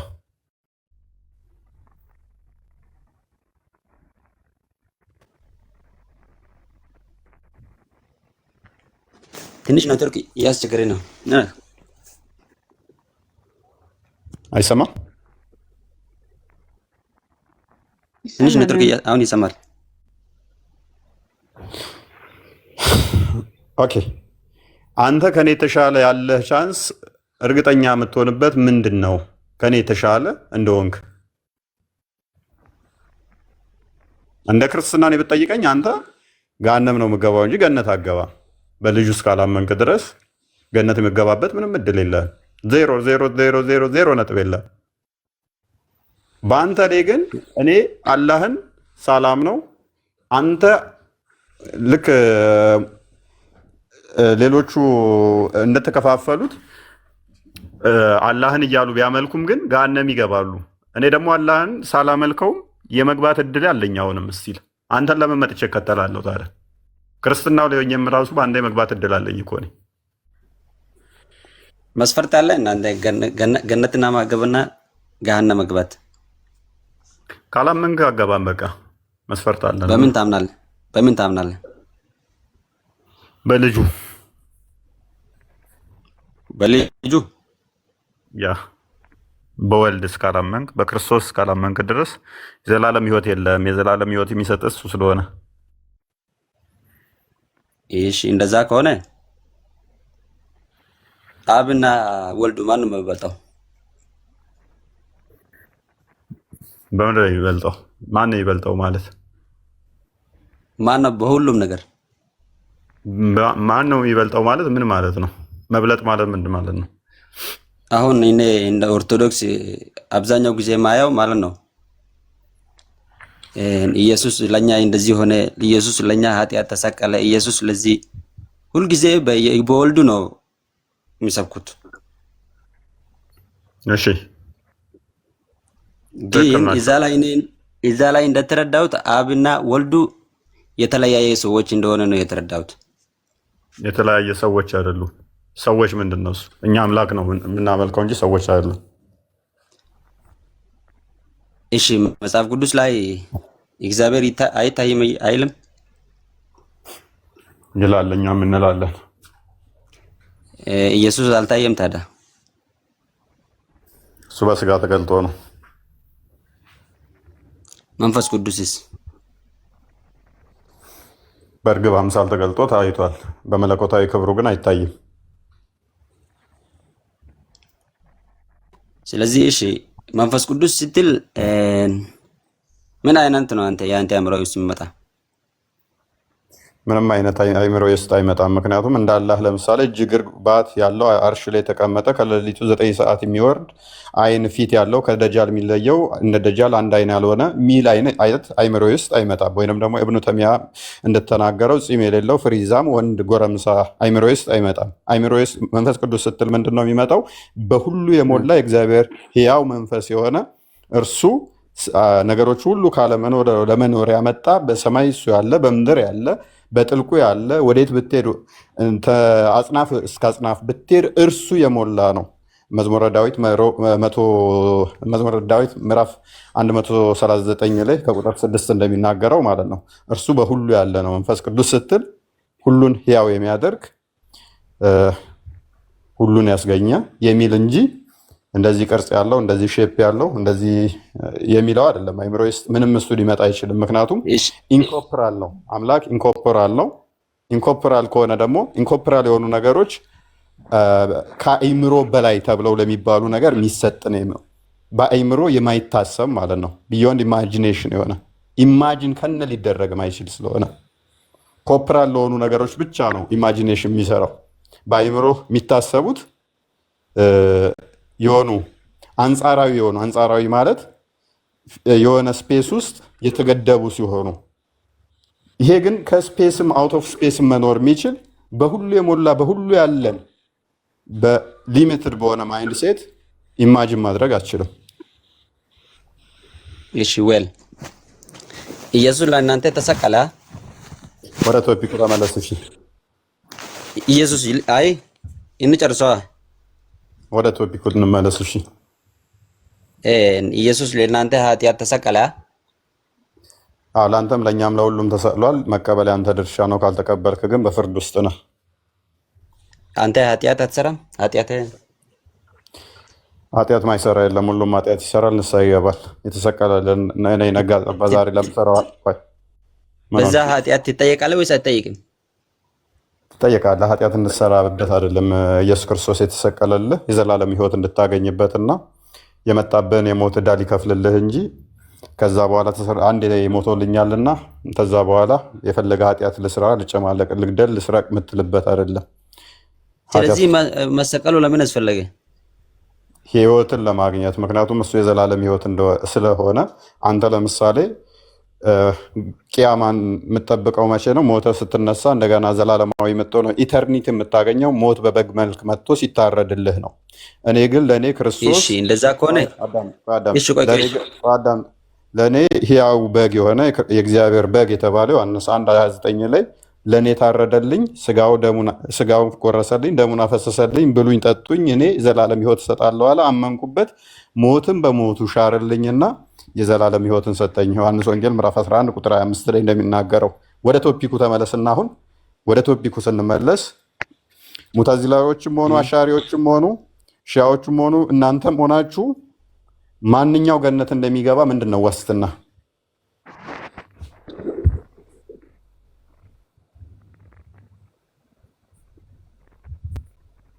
ማንኛችሁ ገነት እንደምትገቡ ምንድን ነው ማረጋገጫ? ዋስትና 3 ታይፖች ናቸው። አንደኛ አላህ ማመን፣ ሌሎችም አላህ የትኛውን አላህ አዳምጠኛ ልጨርሰው። የትኛውን አላህ? ለምሳሌ የትኛው አላህ? ሱፊዎቹ ጋር እኮ የትኛውን አላህ? አካል ባት ፊት ምናምን ያለውን አይን ያለውን ወይንስ የሌለውን? የትኛውን አላህ? አዳምጠኛ አስጨርሰኝ። አይነን እኮ አስረዳኝ። አላህ ስትል ቆይ ለምሳሌ ሙሐመድን መከተል ጥሩ ነው ብዬ ብጽፍ ወይንም ደግሞ ሙሐመድን ጥሩት ብዬ ብጽፍና ያንን ደብዳቤ ይሄን ደብዳቤ ለሙሐመድ ስጥ ብዬ ብለ ሰፈር ውስጥ 10 ሙሐመድ ቢኖሩ የትኛው ሙሐመድ መሆኑን ትጠይቀኛለህ? አትጠይቀኝም? ይጠይቃል። ልጠይቀው። ምክንያቱም ስማቸው አንድ ቢሆንም የተለያዩ አካላት ስላሉ ነው አይደለ? ስለዚህ እኔማ እያልኩ ያለው ስለዛ ነው። ስማቸው አንድ የሆኑ አላህ የሚባሉ የአንደኛው አላህ እጅ እግር ባት ፊት ያለው ነው። የአንደኛው አላህ ደግሞ እጅ እግር ባት የሌለው ነው። ስለዚህ የትኛው አላህ ብዬ እጠይቃለሁ። የአንደኛው ሰው አካል አላህ ከአርሽ በላይ ቁጭ ያለ ነው። የአንደኛው አላህ ደግሞ አላህ ያለ ቦታ የሆነ ነው። የትኛውን አላህ ነው? ሊመልስልህ ዋናው አቂዳ በዛ ላይ ነው፣ በአላህ በኩል ማለት ነው። ስለ አላህ ከራሱ ማያውቅ እና ከነብዩ ማያውቅ አለ ብለህ ታስባለህ እኮ? ንገረኛ። የትኛው አላህ? የትኛው አላህ? ይኸው እኛ ስለ አላህ ስንሆን አየካ እሱ ራሱ ባለው በኩል ማለት ነው። እሱ አይን አለው ካለ ይኸው አይን አለው ካለ እሺ እንመሳሰለን እናንተ እንሂድ። እሺ ቁርአን ላይ አላህ እጅ እንዳለው ይናገራል። ታጸድቃለህ? ይሄንን ግን እጁ እንደኛ አይነት አይደለም። እኛ በዛ ጸጥ እንላለን። እጁ ምን አይነት ነው አንልም። ምን አገባኝ ነው? ቀይ የሚሆን ጥቁር የሚሆን አረንጓዴ የሚሆን አሁን ይሄ አብዱላህ ሐረዲ የሚሉትን የለም። እሺ ወስፍ ያደርጋሉ እነሱ። ችግሩ እዚህ ላይ ነው። አላህ እጅ አለ ካለ በቃ እኛ ጸጥ ማለት ነው። እሺ እንስማማ። እሺ ጸጥ አለን። አሁን እጅ አለው ጸጥ አለን። እግር አለው አይደለ? ባት አለው አይደለ? ኦኬ ፊት አለው አይደለ? ኦኬ እግሩና ባቱ የተገጣጠመ ነው አይደለም? አንልም። አየው ጸጥ እንላለን እኛ። የተገጣጠመ ካለ ቁርአኑ የተገጣጠመ ነው። ምንም ካልተናገረኛ ምንም አንልማ። እሺ ችግር የለውም። እጅ አለው ባት አለው። ቆይ ተስማማን። እጅ አለው ባት አለው ፊት አለው። እነኚህን አካላት ወገባ ባት ማለት ባት የሚቀለጥበት ቀን ሱረቱ ቀለም 68 42 ላይ ባለው መሰረት ማለት ነው። አስታወስከው? እሱን ካን እንደዛ ባት ከሃዲ ናቸው እንጂ ቁርአን ውስጥ የለም። ሐዲስ ላይ አለልህ። እሱ የሚፈስረው ሐዲስ አለ። ሐዲስ አለልህ። አላህ ባቱን ይገልጣል ይላል። መረጃ ላሳየህ። አዳምጠኛ መጀመሪያ መረጃ ላሳየህ ወይ ባት የለውም ካልከኝ ተፍሲር ኢብኑ ከሲር ላይ እንዳለ እሱን አቃለው እሱን እንደምታመጣ ግን ይኸው ሐዲስ አዳምጠኛ ተረዳሁት ግን እንስማማ። ችግር የለውም። እሺ እነኛ አካላቶች ያሉት አካል ብልት አለው የለውም? ረበናት ሌላ ነገር ውስጥ እንዳትገባው ይፎይ ኖ አልገባም። ፊት አይን አንተ ትልቅ ሰው ነህ። አንድ በል አቡ ሙሳ ይኸው መረጃው ብቻውን አሳያለሁ ከፈለግ። እንስማማ። እጅ እንዳለው አመን፣ እጆች አሉት፣ ፊት አለው። ረበናት ስለ አላህ ተው፣ ሌላ ነገር አብራ በናት ቢያንስ አቡ ሙሳ ይኸው ለሐዲሱ ምን ይላል መሰለህ? አደምን በመልኩ ፈጠረው የሚለውን ሲያብራሩ እጅ እንዳለው እናምናለን። አደም እጅ እንዳለው እናምናለን። አላህም እጅ አለው። ነገር ግን እጁ አይመሳሰልም። አደም ፊት አለው፣ አላህም ፊት አለው። ፊቱ ግን የአደምን የሚመስል አይደለም። አደም አይን አለው፣ አላህም አይን አለው። ነገር ግን የማንንም አይመስልም አላህ ብለው ነው ያስቀመጡት። አደም ብልት አለው፣ የአላህ ብልትም የማንንም አይመስልም ብንልስ ምንድን ነው ችግሩ? አይ በናዲ እንዳትጨምርበት እንደዛ ብለክ ማለት ነገር ግን ማንንም አይመስልም ማለት አይቻልም። አይ ያልተጻፈ ለምን ተነባለህ አንተ? ምክንያቱም አደምን በመልኩ ስለዚህ ነው እኮ በእናትህ ይኸው ስለ አላህ ቢያንስ በእናትህ አቡ ሙሳ ሌላ ነገር ማውራት ትችላለህ። ችግር የለውም። ሶስት ነገር ነው ሊሆን የሚችለው። ወይ ሶስት ነገር ነው ሊሆን የሚችለው። አዳምጠኛ ወይ እንስማማሽ። ወንድሜ ሶስት ነገር ነው ሊሆን የሚችለው። ይፎይ ሶስት ነገር ቆይ ይፎይ እኮ አዳምጣለኝ አንዴ። የኔና ስለ አላህ እኮ ችግር የለውም። አዳምጠኛ መጀመሪያ እኮ አንተ ትዛ ምላሽን ትሰጠኛለህ። አንዴ ጥያቄን አስጨርሰኝና ሶስት ነገር ነው ሊሆን የሚችለው አላህ ላይ ከብልት ጋር በተያያዘ። አንደኛ ብልት ካለው የወንድ ብልት ነው የሚሆነው። የወንድ ብልት ከሆነ ወንድ ብለን ነው የምንጠራው። አይ የወንድ ብልት የለውም ብልት አለው ከተባለ የሴት ብልት ነው ሊሆን የሚችለው። የሴት ብልት ካለው ሴት ብለን ነው ልንጠራው ብንችለው። የሴት ብልትም የወንድ ብልትም የለውም ከተባለ ደግሞ ጀንደረባ ነው የሚሆን የሚችለው። አላህ ብልት የለውም ከተባለ አካላቶች ልብ በሉ፣ ፊዚካል ቦዲ እንዳደም ተመሳሳይ አደምም በራሱ አምሳል ፈጠረው ስለሚል ማለት ነው። ለአደም ያለው አካላት ለዚህኛው ከሰጠ ነው ምን ይሆናል ማለት ነው? ፊት አለው፣ እጅ አለው፣ እግር አለው አደም አላህም አለው ብለህ አፊርም የምታደርግ ከሆነ ከዛ ብልቱ ጋር ግን የለውም ካልክ ውጪስ እግር አለው፣ ባት አለው፣ ወገብ አለው፣ ፊት አለው፣ አይን አለው። ብልት ጋር ስትመጣ ብልት የለውም ካልክ ስልብ ነው ማለት ነው። አካላቶቹን ስላጸደቅ ማለት ነው። ፊዚካል ቦዲ ስላጸደቅ ይሰማል። አቡ ሙሳ ሜቢ ቀጥላውና ውስጥ ትቀጥላለህ። ውስጥ ትቀጥላለህ። በእናትህ እፎይ አቡ ሙሳ ይበቃል። በቃ እፎይ እሺ ቀጥል። አቡ ሙሳ ይበቃል። ሁልጊዜ በእናትህ ያልተጻፈ እንዳታነበው አንድ በል። ይሄን አክል ተወራ ይበቃል። አንድ በል። እሺ ሁለተኛ ደግሞ በእናትህ ስለ አላህ ቢያንስ አንድ ጥያቄ ብቻ ሊጠይቅና ከዛ በኋላ የፈለገን ታወራለህ። እሺ ቀጥል። ስለ አላህ ማውራት ተውና ስለ ሩህ ስለ ነፍስ ሰው ሲሞት ምንድን ነው የሚሞተው? ተው ስለ አላህ ሰው ሲሞት ምንድን ነው የሚሞተው? መለስልኝ እስቲ። ምን ይሞታል? ሞት በእኛና በእናንተ አረዳዱ ሌላ ነው። አቡ ሙሳ ተው፣ በፈለክ ውሰድ። ከፈለክ በእናንተ ይሁን በይሁዳ ይሁን ሰው ከሞተ ላይ የሆነ ምስጢር አለዋ። ሞት በእኛና በእናንተ ይለያያል። አቡ ሙሳ ሞት በእኛና በእናንተ ሁሉ አንድ ነው። በእናትህ አንድ አይደለም። እኛ እንደናንተ አንረዳም ሞትን። አዳምጠኛ። እኔ ሐሳቤን ብቻ ትንሽ አማርኛ ስለሚከብደኝ ነው እኮ ስለዛ ነው እንጂ እየሰማሁ ነው። ይኸው ስለ አላህ በእናትህ ትልቅ ነገር ነው እሱ። ደግሞ ሁሉ መውራት ካለው መውራትም አያስፈልግም። አንድ በል። ሁለተኛ ደግሞ ያልተጻፈ ነገር ሁሉ ጊዜ በአንተ ጭንቅላት ብቻ እንዳትሄድ። አቡ ሙሳ ረጅም ሰዓት ስለያዝኩኝ እለቃለሁኝ። ሞት የኛ አረዳድ ይኸውልህ፣ የኛን አረዳድ ሞት ሲባል እናንተ ውስጥ የሚመጣው መጥፋት የሚል ሀሳብ ነው የሚመጣው። እኛ ጋር ሞት የምንረዳው ነፍስና ስጋ መለየት ነው። እኛም ነፍስና ስጋ መለየት ነው፣ መጥፋት አይደለም። እሱ ሌላ ጉዳይ ይሆናል። ኤኒዌይስ ስጋና ነፍስ መለየት ሞት ተብሎ ይጠራል። ምንድን ነው የሚሞተው? ደጋግመህ ስላልክ ማለት ነው። ስጋና ነፍስ ነው የምትለየው። ስለዚህ በዛው ያዘውና እናንተ ጋር እንደ አዲስ ስለምትፈጠሩ ነፍስና ስጋ መለየት ነው የሚለው ብዙም የሚያስኬድ ነገር አይሆንም ማለት ነው። እኛም እንደዛ ነው። አይ ይነግራል። እኛም እንደዛ ነው። አይ ሩህህ ተመልሰው ወደ መቃብር ትገባና ስትቀጠቀጥ ስለምንኖር መለያየት ነው የሚለው ብዙ የሚያስኬድህ አይመስለኝም። ምክንያቱም ተመልሳ ሩህህ ያስኬዳል። እውነቱን ነው የምትፈልገው ወይስ ሌላ ነገር ነው የምትፈልገው? አንተ በአንተ ብቻ እንዳትደምድማ። ነፍስ ወደ መቃብር ተመልሳ የመቃብር ቅጣት አይጠብቅህም? መቃብር ውስጥ አትቀጠቀጥም? ትቀጠቀጣለህ። ኦኬ፣ በድንህ ስጋህ ነው የሚቀጠቀጠው ወይንም ነፍስህ ተመልሳ ነው ወደ ስጋ? በምን በድንህ ነው የሚቀጠቀጠው? ሬሳ ነፍስህ የተለየው ሬሳ ነው የሚቀጠቀጠው ወይንስ ነፍስህ ወደ ስጋ ተመልሳ ነው የምትቀጠቀጠው? ነፍስህ በስጋ ተመልሳ ነው የምትቀጠቀጠው። ታዲያ ምንድን ነው መለየት ነው የምትለኝ? ነፍስህ ከተመለሰች እኮ መቃብር ውስጥ ነፍስህና ስጋ ይቀጠቀጣሉ ገና።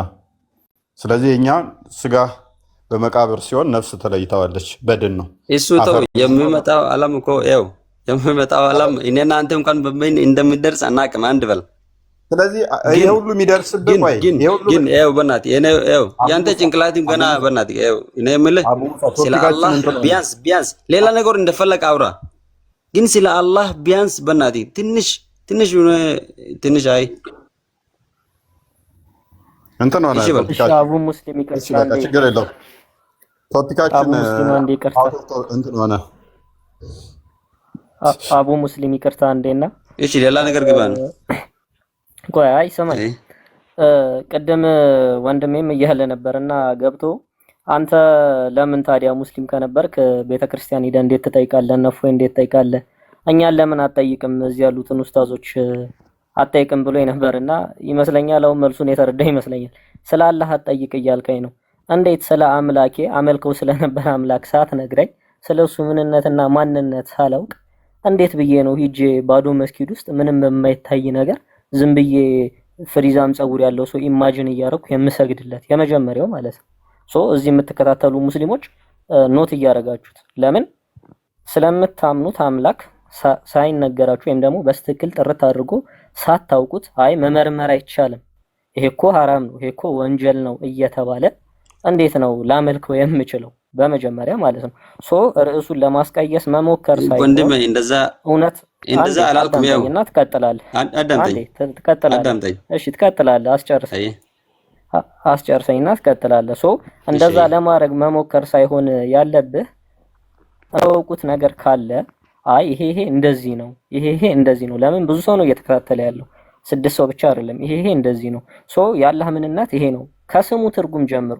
እኔ ቤተክርስቲያን ገብቼ ስለ ቅድስት ሥላሴ ስማር እግዚአብሔር የሚለውን ትርጉም ጨምሮ ነው የተማርኩት። አላህ ከሚለው ትርጉም ጀምሮ እያንዳንዷን ነገር ስለ አላህ ማንነት ማስተማር አለባችሁ ወይም ደግሞ ማሳወቅ አለባችሁ። ያንን የማታሳውቁ ከሆነ ግዴታ ሊመልስልን የሚገባ አካል አለ ወይም ደግሞ ሄደን ልንጠይቀው የሚገባ አካል ይኖራል። ያ ደግሞ እኔ እስካሁን ካየሁት ከእምነት ተቋማት ካየሁት ሃይማኖት እምነት በነገራችን ላይ ብዙ ነው፣ ሃይማኖት አንድ ናት። ካየሁት የእምነት ተቋማት እኔ አንድ ሃይማኖት ነው ያገኘሁት። ይሄን ሁላ ጥያቄ መለሰልኝ። ኦርቶዶክስ ቤተክርስቲያን ነው። የአላህን ቶፒክ ስለ አላህ አታውራ፣ አታንሳ፣ አትበለው። እንደውም ይበልጥ ስለ አላህ መወራት ነው። ቆይ ወንድሜ ስለ አላህ መወራት ነው ያለበት። ለምን የሚመለከው አላህ ነው። አንድ ነው አለቀ። እንደዛ የሚባል ነገር አይሰራም። እሺ ጨርሻለሁ። ቀጥል። ምን ልትለኝ? ጨረስክ? እሺ ቀጥል። ስለ አላህ አሁን እኮ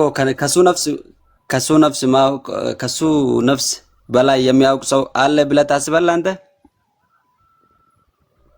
እሱ የተናገረ ብቻ አሁን እሱ እንዳለ ማለት ነው። እሱ እንዳለ እጅ ያለው እግር ያለው እንደሱ እንዳለ ማለት ነው። አላህ በራሱ ያለ ብቻ መቆም ነው እንጂ ሁሉ ነገር አሁን ብልት አለ ምናምን ካለ ጥሩ አይደለም። አልተጻፈማ እንዴ? ማስረጃ እኮ ላቅርብልህ አለ። የለም ወላሂ በእናትህ። እሺ አሳየኝ ብሎ ታቀርብለታለህ? ይቅርታ። አዎ አሳየኝ ብሎ የለም። እሱ ከምን እንደወሰደ ታውቃለህ? ምንድን ነው ያልከው? እሱ ከምን እንደወሰደ ታውቃለህ? አላህ ፍሪዛ የሚለው አላህ ይቅርታሽ ፍሪዛ የሚለው የሰውነት አካላት የሉም የሚለው የለም አልተጻፈም እያለኝ ነውና ብታቀርብለት ማስረጃውን። ኦኬ ማን አቡ ሙሳ ባቀርብልህ ምን ታደርጋለህ? ምኑ ነው የምታቀርበው? አላህ ፍሪዛ መሆኑን። ፍሪዛም አይደለም ብልት ምናምን እያወራን ነበረ። አቡ ሙስሊም ሰላም አለይኩም። አለይኩም ሰላም ወራህመቱላህ። እሱ ቆይ አንዴ ማይካስ ተራን ጠብቅ። ይጨርስ። አላህ ወጣት ፍሪዛ መሆኑን አታምንም? ይፎይ ሐዲሱን ስታነብ ደዒፍና ሰሒሑን ማወቁን ታውቃለህ? በሚገባ ቃለሁኝ። እሺ አሁን ስለ አላህ ማውራት ከሆነ ከኔ በላይ እውቀት ዑለማዎች አሉ ታውቃለህ። ግን አንተ የሆነ ምክር ይሰጣለሁ። አንተ የምታመልከው አላህ ፍሪዛምና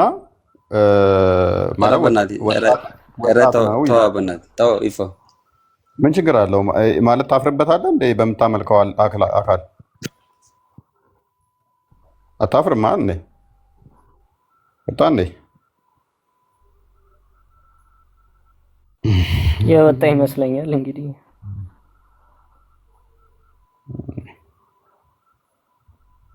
አሪፍ ነበር። ቀጥሎ አክቹዋሊ ሌላ ቦታ ነበርኩኝ። ምን እንዳነሳችሁ አላውቅም። ቀጥሎ። ሰላም ብለናል። እንዴት ናችሁ? ሰላም የጌታ ባለበት እንዴት ነው የጌታ ሰላም ብለናል ሁላችሁንም። እፎይና የጌታ ትተዋወቃላችሁ እንዴ? እንዴ እፎይ ነበር የጌታ የነበረ ጊዜ? አላውቀውም። ማን ነው እሱ የጌታ? ኧረ ነበርክ በጌታ አይመስለኝም። ማማዬ አውቆ ነው አረዲ ደግሞ ነው አላውቀውም ማለት ይሄ ከእስልምና የመጣልኝ ነው። ሰለምቴ ነበር ረጅም ጊዜ። አሁን ራሱ ታግሎ የመጣው ሴት ነው ወንድ ነው? ቼክ እያደረግን ነው። እሱ እስካሁን አልደረስንበትም። ኦኬ ድምፁን እኔን ለማመሳሰል የሚጥረው ልጅ ነው። በየቀኑ በቃ ልክ እንደ መሐመድ ሽንት ቤት ሻንትን ይጠቀማል መሰለኝ። ሁሌም ጉንፋን አያጣውም። ሱና እየተገበረ ነው። የሆነ ሰዓት በዛው ጠፋ ማለት ነው ጉሮሮዬ ብሎ። የምትተዋወቁ እኮ አልመሰለኝም ነበረ እኔ ጠፍቶ ስለነበር። በእርግጥ መምጫው አካባቢ እፎይ መምጫው አካባቢ ነው የጌታ የጠፋ። ኧረ እዛም አልደረሰም በጌታ። አውቀዋለሁ። ወንድማችን ነው እፎይ። እንዴ እንደዋወል ነበር እኮ ቦቲም ላይ እናወራ ነበረ ነው እንዴ? እርስት ያለ አይ በቃ እንደዛ ከሆነ እሺ እናወራ ነበር። ጠፍቶ ነበረ ረጅም ሰዓት። የጌታ እያወራ ነው። ቀጥል። ያውላ ድምፁ አሁንም ያውላ አልለቀቀውም። አሁንም እስቲ አውራ አሰማሲ። ኧረ አሰማለሁ በደንብ። አሁን ለቆሳል ነበር። ማርያም በዚህ ሳምንት ትዝ ብሎኝ ነበር እንዴ ልጅ አመረረ እንዴ እያልኩኝ ማለት ነው። እና የጌታ እንኳን ደህና መጣ። እኔማ ምትኩን ቆስጠንጢኖስን ስላገኘው ሁሌ ብዬዋለሁ። ለማነው ለቆስጠንጢኖስ ነው። እሱን ነው የምመስለኝ እለዋለሁና የጌታ ሰለምቴ ነበር እንዴ? አውሮ የጌታ ሰለምቴ ምን ወጣኝ ወንድሜ እንደዚህ የምታስበኝ አብሬን መጠቀም እኮ ሰው ነኝ። ኧረ እባክህ እውነት። እሺ ምንድነው ወደዚህ ያመጣከን? እንደገና ተመለሰክ ለመጣክ ከየት ሙስሊም ሆነክ ነበር አይደል? ሰለምቴ ነኝ አልክ መሰለኝ ቅድም። ኧረ እባክህ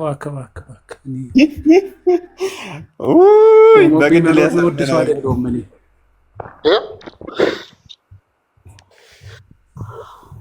ቅድም ሰለምቴ ሆነ ምናምን ስትሉ አብዱል ቀድር በቃ እኔን ከእስልምና ሊያወጣ ነበር የሰለመው እሱ። እሱ አንተ መቼ አትወጣም እባክህ። ክርስትና ተመችቶሃል። እኔ እኮ ሙስሊም ነበርኩኝ። አንተ ምን ነው እፎይ ግን ደህና ነሽ? በእናትሽ እፎይ አንተ እፎይን ትመስላለህ እየተባልኩ ነው። በእናትህ እኔን እያሳድዱኝ ነው። ምን ይሻላል? እስኪ እመስላለሁ እንደ አንቺ መሐመድ ተብሎ እፎይን ይመስላል። መሐመድ እንዴት ነው እሱ? ስምና መልክ ይለያያል። አንቺ ደግሞ እና አሪፍ ነው ታዲያ። መሐመድ ሰይድ የሚባል ወንድም ከወሎ አለኝ ብዬ ስግጥ እላለሁ አለ።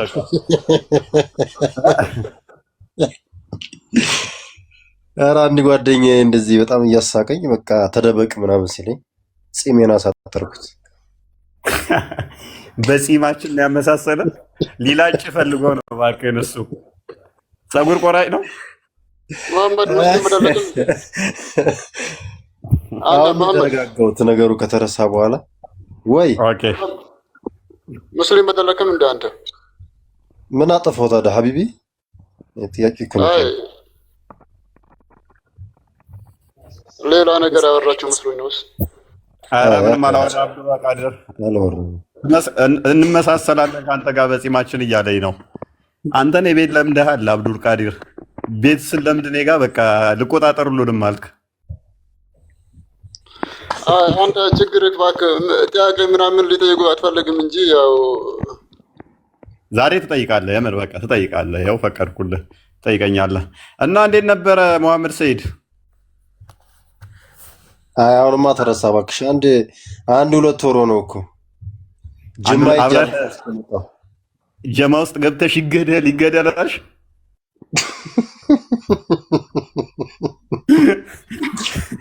እኔ ምን አገባኝ ስለማጋደል ማገደል አትፎግራ። የምር አላልኩም፣ ግን እፎይ ይገደል ሲባል ትመስላለህ ስለተባልክ አብረህ ይገደል ዞር ብለህ ማክስ ጭምብል ነው ያደረኩት። ማክስ ነው ያደረኩት እባክሽ። እኔ ራሴን ለማዳን ማክስ ነው ያደረኩት። ይሄ ጦሰኛ በሃይማኖት የመጥቶብኝ እንደገና በመልክ የመጣብኛል። ሃይማኖት የግል ነው፣ እኔ አይመለከተኝ። ይመች አራዳልሽ። ዋናው አይ ቲንክ ያናድዳል ላይ ነው አውቃለሁ። እኔ ሙስሊሞች ቢናደዱብኝ ቢከፉ ይገደሉ ቢሉ ብዙም አልፈርድባቸውም፣ ምክንያቱም ሃይማኖት ጉዳይ ስለሆነ ማለት ነው። ግን ምንድነው ይገደል እኮ አይልም። ዝም ብለህ አይ መስቀል አደባባይ ላይ እኮ ይገደል ብለው እኮ ጨፍረው ነበረ። በተለይ መዋብያዎቹ ብለው ነበረ።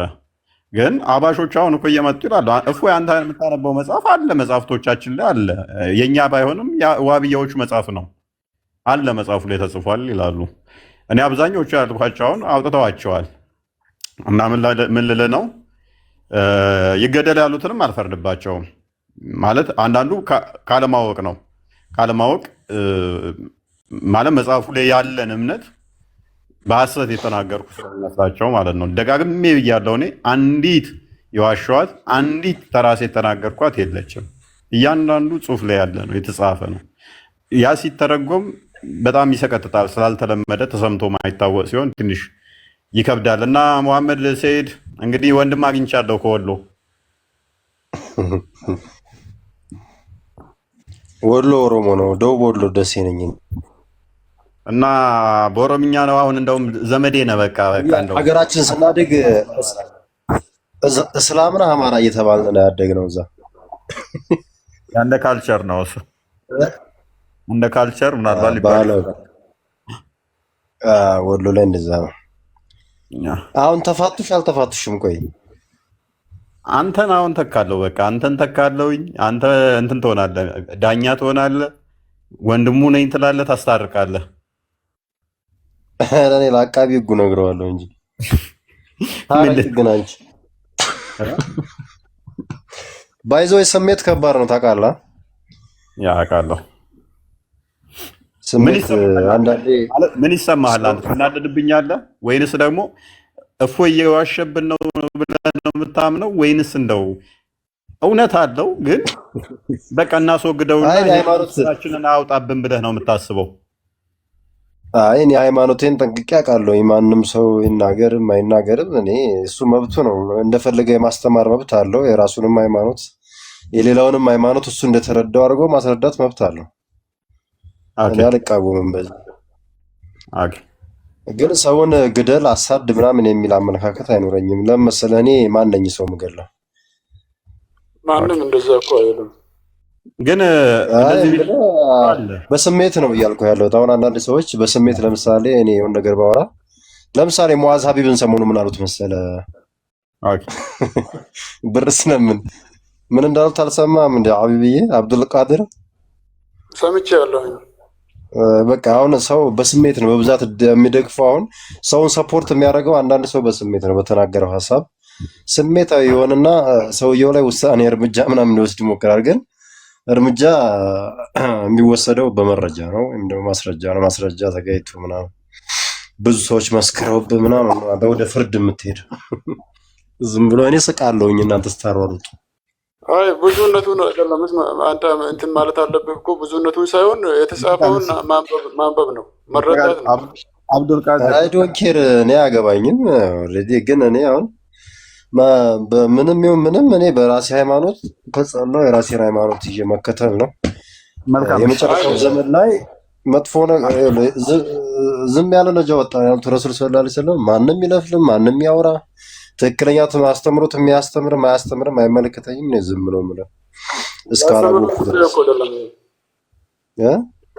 በአስተምሮት ጉዳይ እኮ አይደለም። ዝም የዋዝማ እሱ ሸቃላ ነው።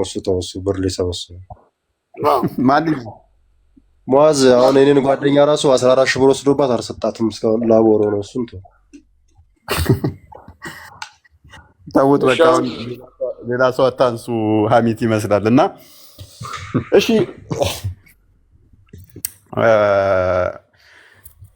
ሙሐመድ ሰይድ እስልምና 73 ቦታ እንደሚከፈል ታውቃለህ? እኔ አላውቅም። ነብዩ 73 ቦታ አይከፈልም ሊከፈል ይችላል ነው ያሉት። እሱም ደግሞ አመለካከት ነው፣ የሰዎች አመለካከት ነው። ወይም ደግሞ ራሱ የሚጽፈው ሐዲስ ራሱ ደግሞ ሐዲስ ነው ብሎ ራሱም ጽፎ የሚያወራው ሰው አለ በራሱ ጊዜ። እሱ ማስረጃ የለም። አይ መሐመድ ሰይድ አንተ ይቅርታ አድርግልኝና ክርስቲያን ስለሆንክ እኔ ቢመልስለት አይሻልም? አስተግፍሩላህ ላዚም አንተ አላህን ፍራ። ይቅርታ አድርግልኝ፣ በጣም ይቅርታ አድርግልኝ። ያው መሐመድ ሰይድ የሚለው በእስልምና ስለተጻፈ ምናልባት የሚሰሙት ሰዎች እንደ ሙስሊም አይረዱህም። የፈለከውም ነገር ዋሽተህ ብታወራ ማለት ነው። እኔ ሙስሊም ነኝ ወላሂ። አይ ወላሂ ለምታከፍረኝ እኔን አንተ አታከፍረኝም። ለምሳሌ ለምታከፍረኝ እኔ የማላውቀውን አውቃለሁ አይደለም። ለምሳሌ አሁን ለምሳሌ እዚህ ቤት እየገቡ ያላወቀውን ደግሞ መናገር የለብህማ። ምን አወራሁኝ እኔ? አሁን ምን ተናገርኩ? ለምሳሌ ቅድም እኮ ስታወራ የነበረው እንደ ክርስቲያን እንደሆንክ ነው የምታወራው እኮ። የትኛው ምሳሌ አምጣ ንገረኛ። ክርስቲያን የሆንኩበት ቦታ ላይ እኔ ክርስቲያን ነኝ ብዬ የተናገርኩት ቦታ ንገረኝ፣ አስታውሰኝ። ምናልባት ግደሉ፣ ፍጠሉ፣ ግደሉ፣ ቁረጡ፣ ፍለጡ በሚለው አላምንም ስትለው ክርስቲያን መስለው ይሆናል። አይ ዶንት ኬር። እኔ ለዚህ አይደለም መግደል ዝም ብሎ አይገደልም። የሰው ልጅ በማስረጃ በምስክር ነው እኮ አልኩህ፣ ነገርኩህ እኮ ሰው ልጅ አንድ ለማንኛውም ከአንተ በፊት ስለገባሁኝ እሺ፣ ለእኔ እድል የሰጣኝና አሁን እኔን ተራዬን እንትን ይበለኝ። እንዴት በግድያ አታምርም አንተ? እንዴ ክርስቲያን መሆን አለብህ። ምን ሆነህ ነው? ይሄ በጣም አረ ይሄ መሐመድ ሰይድ ግድያ እኮ ሙስሊም አያዝም። አንተ ምንድን ነው የምታወራው? ሙስሊም ሳይሆን እስላም አያዝም። ሙስሊም ያው ሌላ ጉዳይ ነው፣ እስላም ሌላ ጉዳይ ነው። ኦኬ። አይ በሱ ጠርጥረኸው መስሎኝ ነው።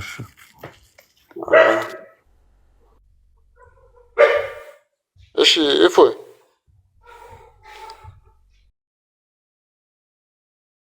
አለክ እፎይ አለ። ውሻ እየጮኸች ነው። ውሻ ማሳደግ አይቻልም፣ ሱናውን ጥሳል። እሺ ምን ልታዘዝ? እሺ ጥያቄ መጠየቅ አይቻልም? እስካሁን እኮ አንተ ነው የጠየቃለሁ።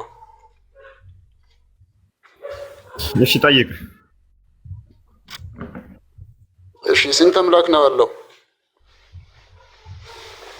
ጥያቄ ልቀበል ይመስለኛል ማማዬ።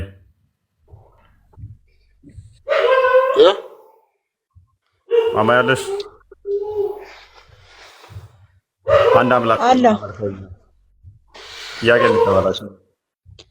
ስድስት ሰዓት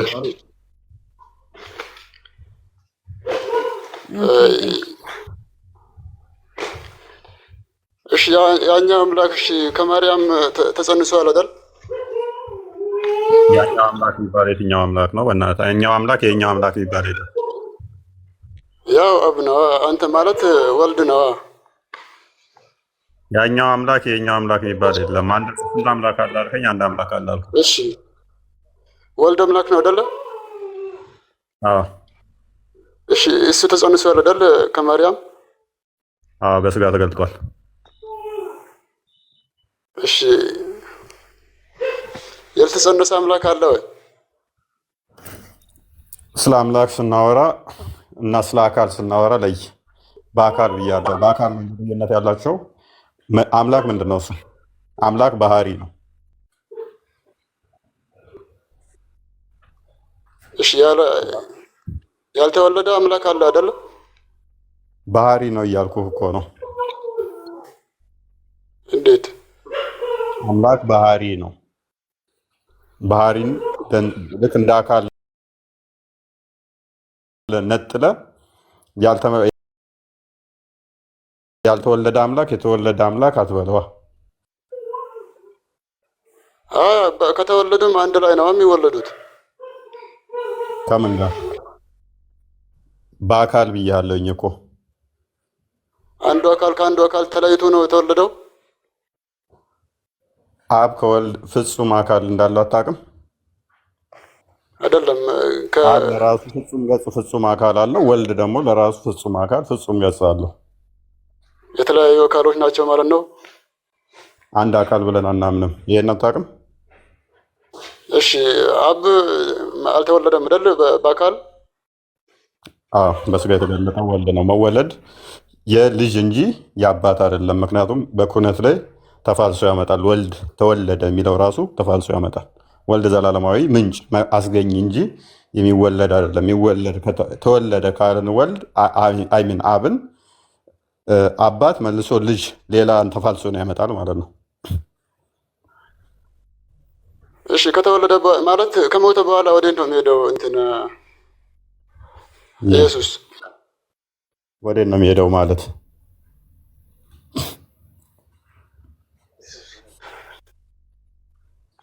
ወዴት ነው የሚሄደው ስትል ምን ሞቶ ተነስቷል ትላለህ አይደል? ወዴት ነው የሚሄደው ስትል ምን ለማለት ፈልገህ ነው? ከሞተ በኋላ ቀደም ብያለሁ። ሞትን ስናስረዳኛ ሞት ቆይ አቀይረው። ሞት ምንድን ነው ብያለሁ? ምንም አላልከኝም፣ ንገረኝ። ሞት ስጋና ነፍስ መለየት ነው። ክርስቶስ ጋር ስትመጣ ግን ልብ በል፣ ስለ ሰው ስንናገር ሞት ማለት ስጋና ነፍስ መለየት ነው። ስለ ሰው ስንናገር ክርስቶስ ጋር ስንመጣ ግን ክርስቶስ የኔንና ያንተን የባሪያውን ስጋና ደም ይዟል። ስለዚህ እንደኔና እንዳንተ ሰው እንዲሁም አምላክ ነው። ክርስቶስ ስግው ቃል ፍጹም አምላክም ነው ሰውም ነው። ስለዚህ ሞት ስንል ምንድነው ብያለሁ? ስጋና ነፍስ መለየት ነው። ቅድም ብያህ ነበር። ክርስቶስ ደግሞ ምንድነው? መለኮት የተዋሃደውም ነው። ያ ስጋው ስጋና ነፍስ ብቻ ሳይሆን መለኮት የተዋሃደውም ነው። ሞት ደግሞ ምንድነው ብያለሁ? ስጋና ነፍስ መለየት ነው። አዳምጥ። ወዴት ሄደ ሲሞት ስትለኝ፣ ስለዚህ ስጋና ነፍስ የተለየ አይምን ሞት ማለት ስጋና ነፍስ መለየት ከሆነ ክርስቶስ ደግሞ ስግው ቃል ነፍስ አለው፣ ስጋ አለው፣ መለኮት አለው አይደለ? ስለዚህ ስጋና ነፍሱ ተለየች። ስጋው ወደ መቃብር ሲወድ ያ ስጋ ውስጥ ምን አለ? መለኮት የተዋሃደው ነው ስጋው። ነፍስ የተለየው መለኮት የተዋሃደው ነው። ነፍሱ ደግሞ ወዴት ትሄዳለች? አንደኛ ጴጥሮስ አይ ቲንክ ምዕራፍ 3 ቁጥር 18 ላይ እንደሚናገረው በሲኦልም ላሉት ሄዶ በነፍስ በስራት ያሉትን ወንጌል ይሰብክላችኋል ማለት ነው። መለኮት በሁሉ የሞላ ነውና በሁሉ ያለ ነውና አብራ በዛ ወንጌል ይሰበክላችኋል። ነገር ግን በመቃብርም ይህንም ቤተ መቅደስ አፍርሱት በሶስተኛው ቀን አስነሳዋለሁ እንዳለ ያን መለኮት የተዋሃደው ስለሆነ ስጋው በመቃብር ውስጥም በነበረበት ሰዓት ላይ መለኮት አብሮት ነው። እሺ የተነሳው ምን ሆነ የተነሳው? እሺ ምን ሆነ የተነሳው ማለት አይ ከ3 ቀን በኋላ የተነሳው ምን ነው? አሁን ተነስቷል ትላላችሁ አይደል እንዴ? ምን ሆነ የተነሳው ስትል ለምሳሌ ጥያቄ እኮ ነው ጠየቅኩ።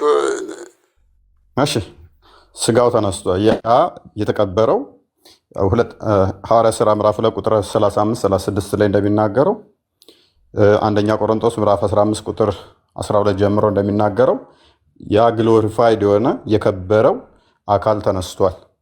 ያ የከበረው አካል መንፈስ ሳይሆን በዛው በያዘው በነሳውን ስጋ አክብሮት ተነስቷል። እንዳከበረው መንፈስ ሳይሆን አክብሮት እንዳስነሳው ደግሞ ሉቃስ ወንጌል ምዕራፍ 24 ላይ ቁጥር 14 ምናምን አካባቢ ጀምሮ ይመስለኛል ለሐዋርያቶቹ ተገልጦላቸው መንፈስ ያልዩ መስሏቸው ሲደነግጡ ኖ መንፈስ ስጋና ደም የለውም ኖ እዩ ዳሱ ብሎ እጁን ነክተው እንዲዳስሱት እንዲያዩት ከትንሣኤ በኋላ ያሳያቸዋል። በከበረ ስጋ ተነስቷል። እሺ በአሁኑም ሰዓት በስጋ ነው ያለው? በከበረ አካል አዎ፣ በስጋ ማለት ነው። በከበረ ስጋ በከበረ አካል በትንሣኤ አካል ሶሪ፣ አይ በስጋ ነው ወይ? በከበረ አካል ስጋ ስትል የኔ አንተን የሚራበው የሚደክመው የሚጣመመው እንደዚህ የሚሞተው ሳይሆን በትንሣኤ አካል መጀመሪያ በነበረበት አይደል እንዴት ተነሳው? በከበረ ግሎሪፋይድ በሆነው ወይንም ደግሞ አንደኛ ቆሮንቶስ ምዕራፍ 15ን ሙሉን አንብቦ በድካም ይዘራል ባለመድካም ይታጨዳል። ምድራዊ ስጋ ካለ ምድራዊ አካል ካለ ሰማያዊ አካል አለ። እንደዚህ እያለ ይቀጥላል። ሰው በከበረ አካል ተነስቷል። ያ አካል የከበረ ነው። የሚደክም፣ የሚታመም፣ የሚራብ፣ የሚጠማ አይደለም። ይሄ የያዝከው ስጋ ግን ምንድን ነው? የሚራብ፣ የሚጠማ፣ የሚደክም፣ የሚዝል፣ የሚታመም እንደዛ አይነት ነገር ነው። ያኛው አካል ግን እንደዛ አይደለም። ከብሮ ነው የሚነሳው። እሺ ያው መጀመሪያም ከብሮ ነው የነበረው አይደል? ምኑ ከሞት በፊት ከብሮ ነው ያለው ማለት ማ ቅድመ ተዋህዶ ወይስ ድህረ ተዋህዶ? በከበረው ሲትለኝ አሁን እኮ አሁን መጀመሪያም በነበረበት ተነሳ በለኛ። እሱ ያለው ክርስቶስ ፍጹም ሰውም ነው ስንል ልክ እንደኔና እንዳንተ ፍጹም ያዳምን ባህሪው አድርጓል፣ ገንዘቡ አድርጓል። ሎክ ምሳሌ እንደዚህ የስሙላ የድራማ ሳይሆን ፍጹም ስጋን ተዋህዶ ስለመጣ ልክ ልጆቹ በስጋና በደም እንደሚካፈሉ እሱም ተካፈለ እንደሚለው ዕብራውያን ምዕራፍ ቁጥር 15 ላይ በስጋና በደም እሱም ተካፍሏል። ያ ስጋና ደም ደግሞ ያንን ለእኛ ምን መሆን አለበት? ሲመጣ ቤዛ ሊሆነን እንደመምጣቱ ቤዝነቱን ፈጽሟል። እንደገናም ደግሞ አርያ መሆን አለበት፣ አርያነቱን ፈጽሟል። እንደገና ደግሞ ትንሣኤን መስጠት አለበት። ያ አካል ደግሞ ትንሣኤን እንዲሰጥ ትንሣኤ በኩራችን ሆኖ ይነሳል። እሱ ማለት ነው በኩር ነው ይለዋል አይደል? እሱ ከሙታን አስቀድሞ በኩር ሆነ ይለዋል። ያ በኩር የሆነው ደግሞ እንዴት ነው የሚነሳው የሚለው አስቀድሞ የያዘው የእኛን ስጋ ሎክ ህመም የሚስማማው ሲመታ ሊታመም የሚችል ሊራብ የሚችል እንደዚህ የሚስማሙት የሆነው አካል መክበር አለበት። የኔና አንተ አሁን እነኚህ ሁሉ የሚስማማቸው ነው።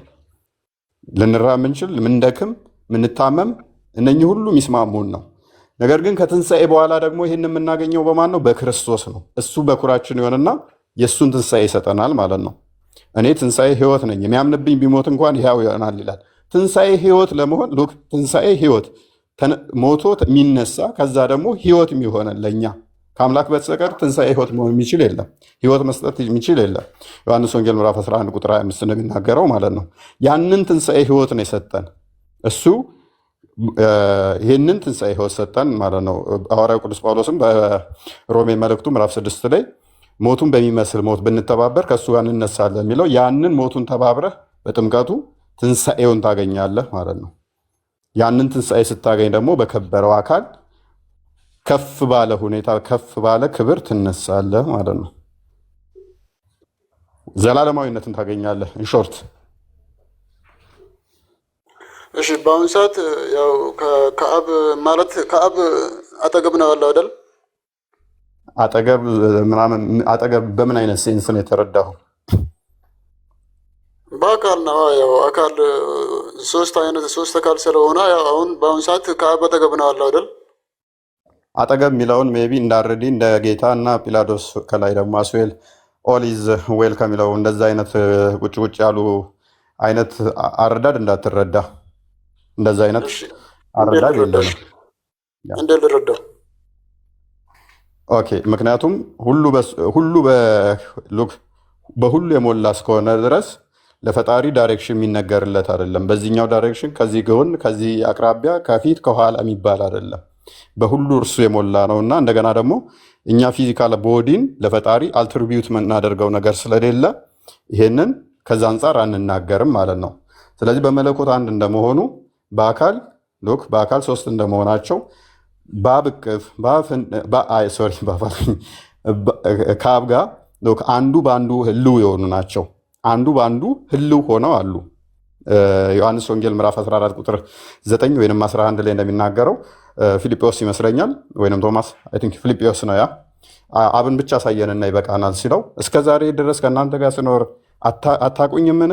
አብ በእኔ እንዳለ እኔም በአብ እንዳለው አታምኑምን? ይላል። አንዱ በአንዱ ህልው በመለኮት አንድ ስለሆኑ ይገናዘባሉ። ስለዚህ የሆነ ዳይሬክሽን የሚገድባቸው አይደለም ማለት ነው። ስለዚህ ልክ እንደዚህ ሶስት ሰዎች ቁጭ ቁጭ እንደሚሉት ጎን ለጎን ፊትና ኋላ እንደዛ አድርገህ እንዳትረዳ ማለት ነው። ሁሉም በስልጣኑ ቃል እየደገፈ ኃጢአታችንን በራሱ ካነጻ በኋላ በሰማያት በግርማው ቀኝ ተቀመጠ ሲል በጣም ይቅርታ በማለት ስለገባው ተቀመጠ የሚለውን ይሄ ከአንድ ቦታ ሄዶ ወደ አንድ ቦታ መቀመጥ ሳይሆን ስልጣኑን ያዘ። ጌታችን ኢየሱስ በዮሐንስ ወንጌል ምዕራፍ 17 ቁጥር 5 ላይ አሁንም አባቴ ሆይ ዓለም ሳይፈጠር ከአንተ ጋር በነበረኝ ክብር ይላል። ክብሩን መያዙን ኦኬ፣ በአባቱ እሪና መኖሩ ስልጣኑን መያዙን ነው። ለምሳሌ እከሌ እኮ ቀኝ እጁን ያዘ ይባላል። ስልጣን ሲይዝ አንድ ሰው ባለስልጣን ሲሆን እከሌ ቀኝ እጁን ያዘ ይባላል። ምን ማለት ነው? ስልጣን ያዘ ማለት አይደለ? ወንድማችን አብዱል ቀድር የሆነ ሰው ስልጣን ሲይዝ ምን ይባላል? እከሌ ቀኝ እጁን ያዘ ይባላል። ምኑን ስለያዘ? ስልጣኑን ስለያዘ ማለት ነው። ጌታችን ኢየሱስም ደግሞ ምድር ላይ ያለውን መከራ ጨርሶ ወደ ነበረበት ክብሩ መመለሱን ነው በሰማያት በግርማው ቀኝ ተቀመጠ ተብሎ የተነገረው እንጂ የሆነ ቦታ ሄዶ መቀመጥ አይነት አይደለም። ከዛ አንፃር ነው። ቀጥሉ።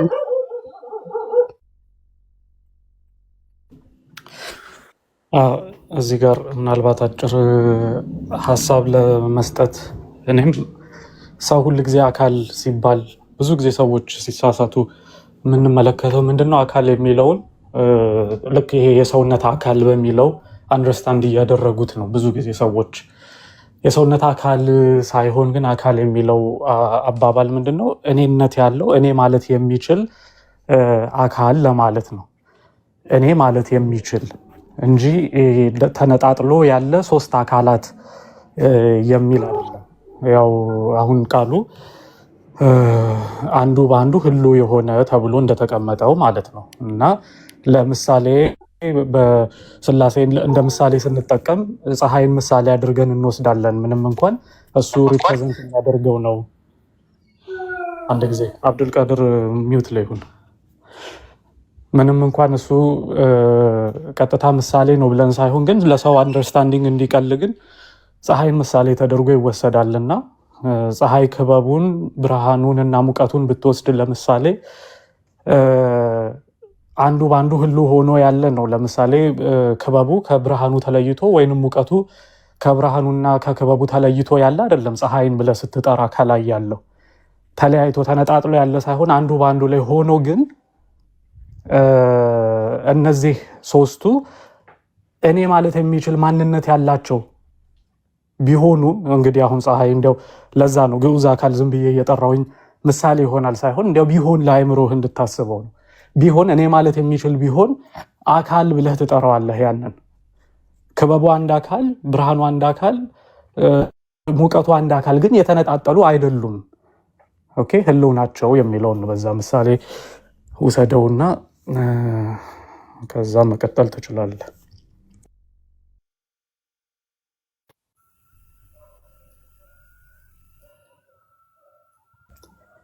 ምናልባት አብዱል ቀድር ቀድሞ ለጠየቀው መወላለድ ላይ ላነሳኸው ጥያቄ ይህንኑ ምሳሌ ወስደህ መመልከት ትችላለህ።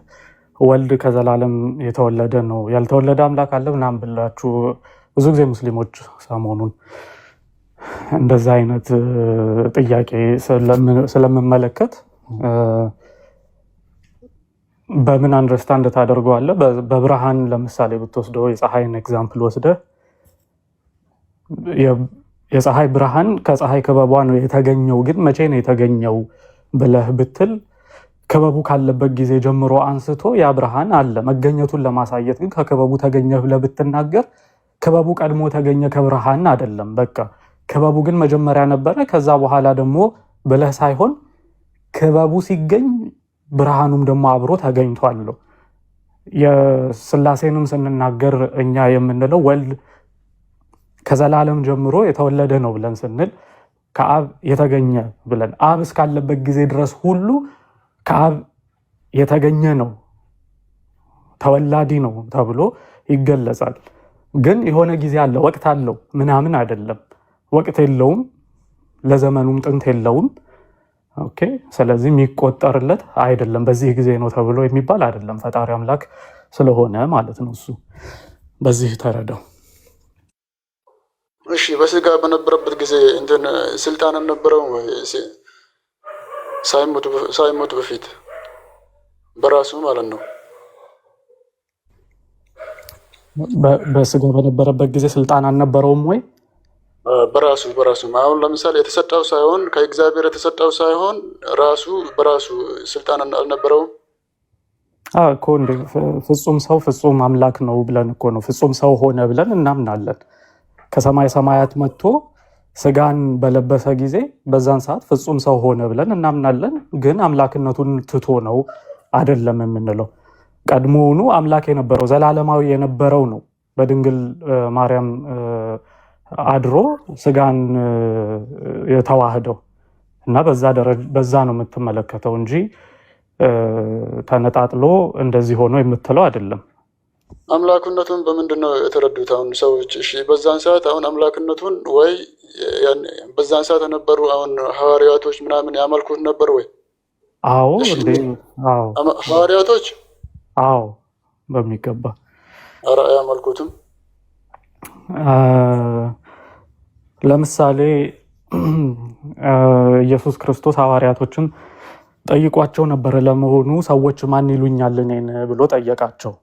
ማን ይሉኛል እኔን ብሎ ሲጠይቃቸው አንተን መምህር ነህ ይላሉ፣ ከነቢያት አንዱ ነህ ይላሉ፣ ኤልያስ ነህ ይላሉ ብለው ነገሩት። ከነቢያት አንዱ ነህ፣ ልብ በል፣ ከነቢያት አንዱ ነህ፣ መምህር ነህ ይላሉ፣ እንደዚህ ነህ ይላሉ እያሉ ሰዎች የሚሉትን ነገር ነገሩትና ኢየሱስ ክርስቶስ ይህንን ሲሰማ አይ በቃ አውቀውኛል ሰዎች፣ አይ ከነቢያት አንዱ ካሉማ እኔ ነብይ መሆኔን መምህር መሆኔን ማካወቁ በቂ ነው፣ ኑ ተነሱ እንሂድ አይደለም ያለው። መልሱ ምንድነው? እናንተ ስለመሆኑ ማን ትሉኛላችሁ ብሎ ሐዋርያትን ጠየቃቸው። ሐዋርያው ቅዱስ ጴጥሮስ ደግሞ መለሰና ምን አለ? አንተ ክርስቶስ የሕያው እግዚአብሔር ልጅ ነህ ብሎ ሲመልስ ኢየሱስ ክርስቶስ የመለሰለት ምላሽ ምንድነው መሰለ? አንተ ጴጥሮስ ይሄንን ስጋና ደም አልገለጠልህም አለው። ስለዚህ ስጋና ደም የሚገልጥልህ ምንድነው ማለት? ስጋና ደም ሲባል ምንድነው? የራስህ ዕውቀት ተመራምሬ ደረስኩበት የምትለው ውስኗ ቅንጹላ ዕውቀትህ የሚያሳይህ ምንድነው? መምህር ነው ከነቢያት አንዱ ነው ብሎ መናገር ቁንጽሉ ዕውቀትህ እንኳን ይነግርሃል። ለምን? ሲያስተምር ታየዋለህ፣ ትንቢት ሲናገር ትመለከተዋለህ፣ ሲፈውስ ተአምራትን ሲያደርግ ትመለከተዋለህ። ግን ቅዱሱ መንፈስ ግን የሚገልጥልህ ግን ከዛ በላይ ደግሞ እንደሆነ ነው። ይሄንን ስጋና ደም አልገለጠልህም በሰማይ ያለው አባቴ እንጂ ብሎ ይሄንን ነገር ሲናገር ክርስቶስ ትመለከታለህ። ስለዚህ እግዚአብሔር ሲረዳ ኢየሱስ ክርስቶስ የሕያው እግዚአብሔር ልጅ እንደሆነ ትመለከታለህ። የሕያው እግዚአብሔር ልጅ ነህ ብሎ መመስከር እግዚአብሔር ነህ ብሎ መመስከር ነው። ኦኬ፣ የእግዚአብሔር ልጅ እግዚአብሔር ነውና የሰው ልጅ ሰው እንደሚሆነው ሁሉ ከዛም በጣም ብዙ ቦታ ላይ ምን ክርስትናን እኮ የጀመሩት ሐዋርያት ናቸው። በኋላ ላይ እኮ ኢየሱስ ክርስቶስ አምላክ መሆኑን እያስተማሩ በአብ በወልድ በመንፈስ ቅዱስ ስም እያጠመቁ ክርስቶስን ወደ ክርስቶስ መንግስት ሰዎች በክርስቶስ እየዳኑ እንዲመጡ ያደረጉት ሐዋርያቶች ናቸው። ሐዋርያው ቅዱስ ቶማስም ኢየሱስ ክርስቶስ ከሞት ከተነሳ በኋላ መነሳቱን አላምንም ብሎ ነበረ። ምክንያቱም በመጀመሪያው በትንሣኤ ጊዜ ደቀ መዛሙርቱ ጋር በመጣ ጊዜ ቶማስ ከነሱ ጋር ስላልነበረ ሐዋርያት ሲነግሩት አላምንም መነሳቱን ብሎ ነበረ። በዳግማዊ ትንሣኤ በሚባለው ያው አሁን በምናውቀው በዛን ጊዜ ግን ኢየሱስ ክርስቶስ ለቶማስ ሲገለጥለት ወይንም ቶማስ ጋር ሲቀርብ ቶማስ ኢየሱስ የተናገረው ምንድነው? ይኸው እጆቼንም ተመልከት፣ ችንካሩ ሚስማሩ የገባበትን ማለት ነው። ጎኔንም ተመልከት፣ በጦር የወጉትን መስቀል ላይ እያለ እንዲያምን እሱን ሲያሳየው ቶማስ ወድቆ ሰግዶ ጌታዬ አምላኬ አለ ይላል። ጌታዬ አምላኬ ብሎ ኢየሱስ ክርስቶስን ሐዋርያው ነው እንደዚህ ብሎ የሚጠራው ጌታዬ አምላኬ። ከዚህ በላይ እንግዲህ አምላክነቱን መመስከር እንዴት አድርገህ። ከዛ ባሻገር በጣም ብዙ ቦታ ላይ እንዳለ አዲስ ኪዳን ላይ የተጻፉት ነገሮች ሐዋርያቶቹ ናቸው የጻፉት። ኢየሱስ ክርስቶስ ያደረገውን ነገር ሐዋርያው ቅዱስ ዮሐንስ ወንጌልን ሲጀምር በመጀመሪያ ቃል ነበር፣ ቃልም በእግዚአብሔር ዘንድ ነበረ፣ ቃልም እግዚአብሔር ነበረ ብሎ እግዚአብሔርነቱን መስክሮ ነው የሚጀምረው። እንደገና በዮሐንስ ራእይ ላይ አልፋና ኦሜጋ የነበረውና የሚኖረው እኔ ነኝ ይላል ኢየሱስ ክርስቶስ ብሎ ዘላለማዊነቱን ሕያው የሆነው አልፋና ኦሜጋ እርሱ እንደሆነ ሐዋርያው ቅዱስ ዮሐንስ መስክሯል። ስለዚህ በጣም ብዙ ቦታ የተመሰከረ ነው ይሄና እንዲያው ጥቂቱን ልጥቀስልህ ብዬ ነው።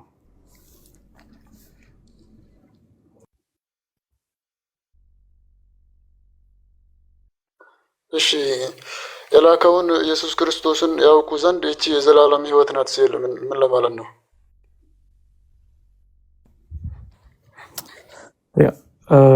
የዮሐንስ ወንጌል ምዕራፍ 17 ላይ ከአብ ተልኮ እንደመጣ ኢየሱስ ክርስቶስ የሚናገር ነው። ያንን ክፍል ግን ያ የዘላለም ሕይወት በኢየሱስ ክርስቶስ በኩል እንደሚገኝ ዘላለም ሕይወት እንዲያውም በኢየሱስ ክርስቶስ ሞትና ትንሣኤ በማመን ያ የዘላለም ሕይወት እንደሚገኝና በመጨረሻም ቀን ደግሞ ሙታን ድምፁን ሰምተው የልጁን ድምፅ ማለት ነው የወልድን ድምፅ ሰምተው ክርስቶስ ዳግም ይመጣል ብለን እናምናለን አይደለ? መጽሐፍ ቅዱሳችን ላይ የተጻፈው እንደዛ ነው። ዳግም ይመጣል፣ ጌታ ራሱ የተናገረው በአፉ ማለት ነው።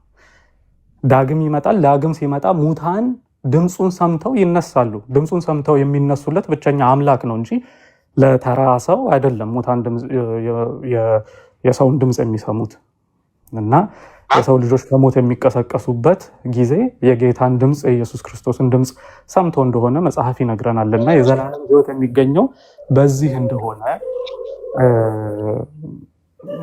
በልጁ በክርስቶስ በማመን የአብ ፈቃድ ጌታ ሆይ የሚለኝ ሳይሆን የአባቴን ፈቃድ የሚያደርግ እንጂ ብሎ በሌላ ቦታ የተናገረው አለ።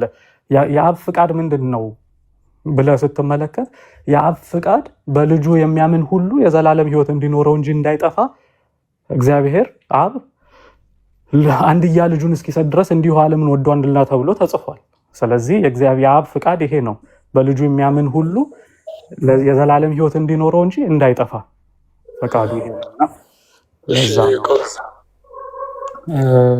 ማውራት የሚችል ሰው ካለ ቀጥሎ። አንድ ጊዜ መልስ መመለስ ያለብኝ ስላለ ነው። ቀጥሎ ዮሐንስ በአሁን ባወራው እስቲ በኋላ ታወሪዋለሽ። እና አሁን ማመን ሲባል እንዴት ነው? አሁን እሱ ያለው በኢየሱስ ክርስቶስ በላከው ነው ያለው እኮ። በላከው ሲል አሁን በላከው ኢየሱስ ክርስቶስ የላከውን ኢየሱስ ክርስቶስን ያውቁ ዘንድ እቺ ናት የዘላለም ሕይወት ማለት የላከው አሁን የተላከ ነው አይደል? እንዴ አሁን በዚህ ቦታ እኮ የላከውን ብሏል እኮ ተልኮዋል ነው አይደል? ጥቅሱን እያንዳንዱን ላሳየ። ዮሐንስ ወንጌል ምዕራፍ 17 ቁጥር 3 ላይ እውነተኛ አምላክ ብቻ ይሆን ከአንተን የላከውንም ኢየሱስ ክርስቶስን ያውቁ ዘንድ ይህች የዘላለም ሕይወት ናት አለ። አሁን የተላከው ምንድነው? የዘላለም ሕይወትን ማወቅ ነው። የተላከው ወልድ ክርስቶስ ኢየሱስ ዮሐንስ ወንጌል ምዕራፍ 6 ቁጥር 40 ላይ ልጅንም አይቶ የዘላለም ሕይወት እንዲያገኝ ይህ የአባቴ ፍቃድ ነው አለ። እኔን አይተው ወይም ደግሞ የኔን ስራ አይተው የክርስቶስ ስራ ደግሞ ምንድነው ካለን ቤዛነቱ ማለት ነው። ለሰው ልጆች የከፈለው አንድ ጊዜ የሞተልን ወይም ደግሞ የከፈለልንን ዋጋ አምነን ስንቀበል ምንድነው የዘላለም ሕይወትን እናገኛለን። ያ የዘላለም ሕይወትን እንድናገኝ ደግሞ የማ ፍቃድ ነው? የአባቱ ፍቃድ ነው። ዮሐንስ ወንጌል ምዕራፍ 3 ቁጥር 16 ላይ እንዲሁ ዓለሙን ወዷልና ልጁን እስከ መላክ ድረስ እንዲሁ ዓለሙን ወዶ ወደ ዓለም ልኮልናል። አብ ልጁን ማለት ነው። ስለዚህ እኛ የዘላለም ሕይወትን የምናገኘው በማ በኩል ነው እየተባለ ነው? በክርስቶስ ኢየሱስ በኩል።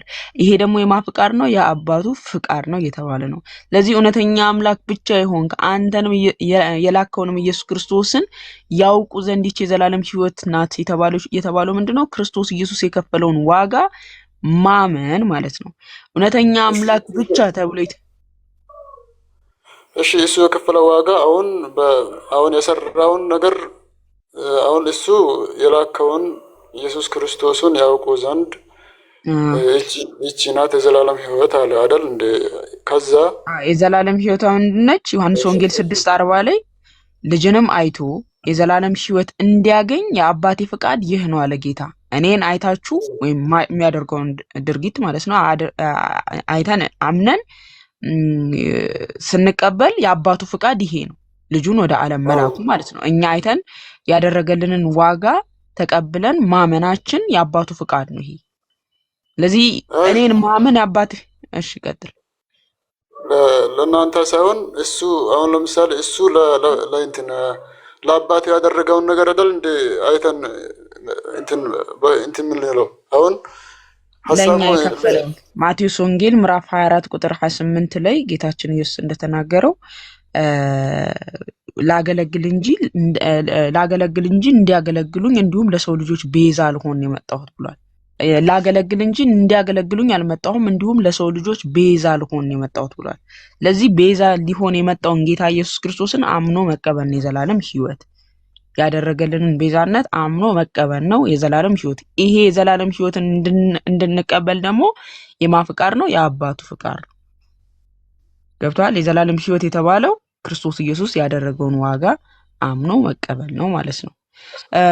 እንዴት ኢየሱስ ክርስቶስ እውነተኛ አምላክ አለው የሚለው ከሆነ ጥያቄ ላብራራለሽ። እሺ ያው እሱ በሱ ፍቃድ ነው ስትይ አሁን በዛን ሰዓት በራሱ ጊዜ ፍቃድ አልነበረው ማለት ነው። የራሱን በራሱ ጊዜ መስራት አይችልም። የራሱ ፍቃድ ስለሆነ ቆይ አብ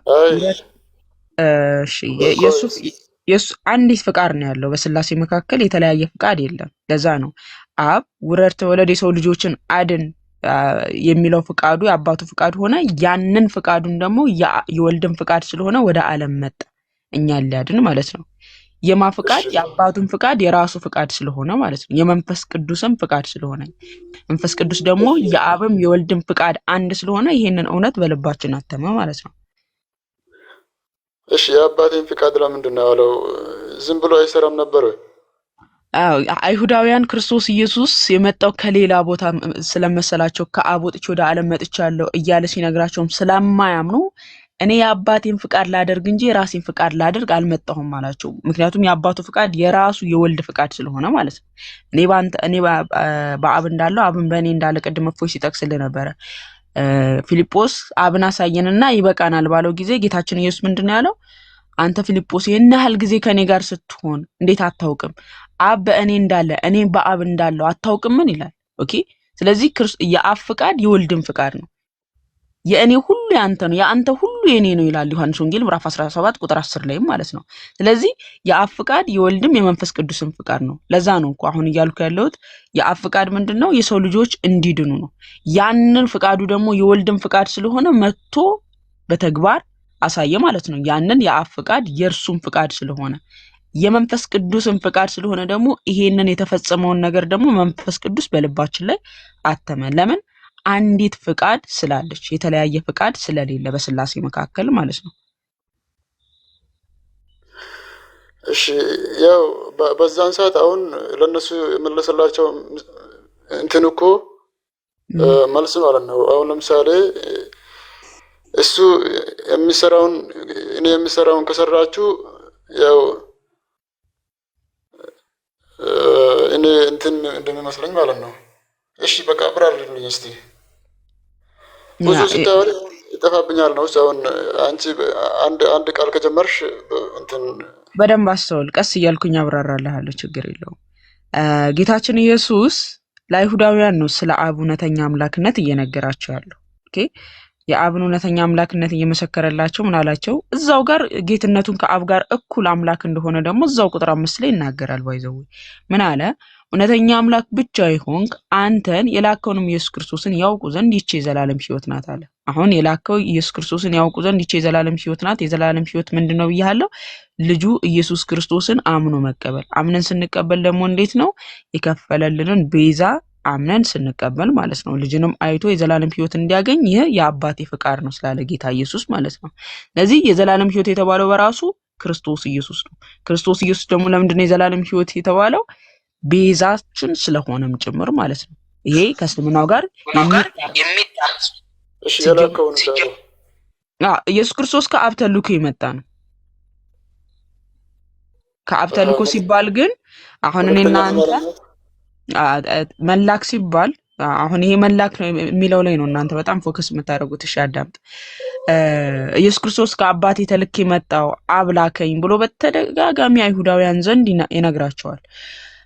መላክ ሲባል ግን ልክ እኔ እናንተ ጋር እንዳለው ለምሳሌ ሂድ ሱቅ እዛ ቦታ ይሄን ግዛና ና እምልህ እዛ ቦታ ጋር መገኘት ስለማችል ግዴታ እዛ ጋር ተገኝተህ ነው ያንን ዕቃ ልታመጣ የምትችለው። ኢየሱስ ክርስቶስ ግን ተላከ ሲባል እዛ በዓለም ላይ ስላልነበረ አይደለም። ቆይ አንዴ ያስተጋባል አብዱር። ኢየሱስ ክርስቶስ ወደ ዓለም ተላከ ሲባል በዓለም ስላልነበረ አይደለም። ዮሐንስ ወንጌል ምዕራፍ 1 ቁጥር 10 ላይ በዓለም ነበረ፣ ዓለሙም በእርሱ ሆነ፣ ዓለሙም አላወቀውም ይላል። በምን ነበረ? በዓለም ነበረ። ጌታ ኢየሱስ ክርስቶስ አስቀድሞ ከድንግል በስጋም ሳይመጣ በፊት እርሱ በዓለም የነበረ ነበር።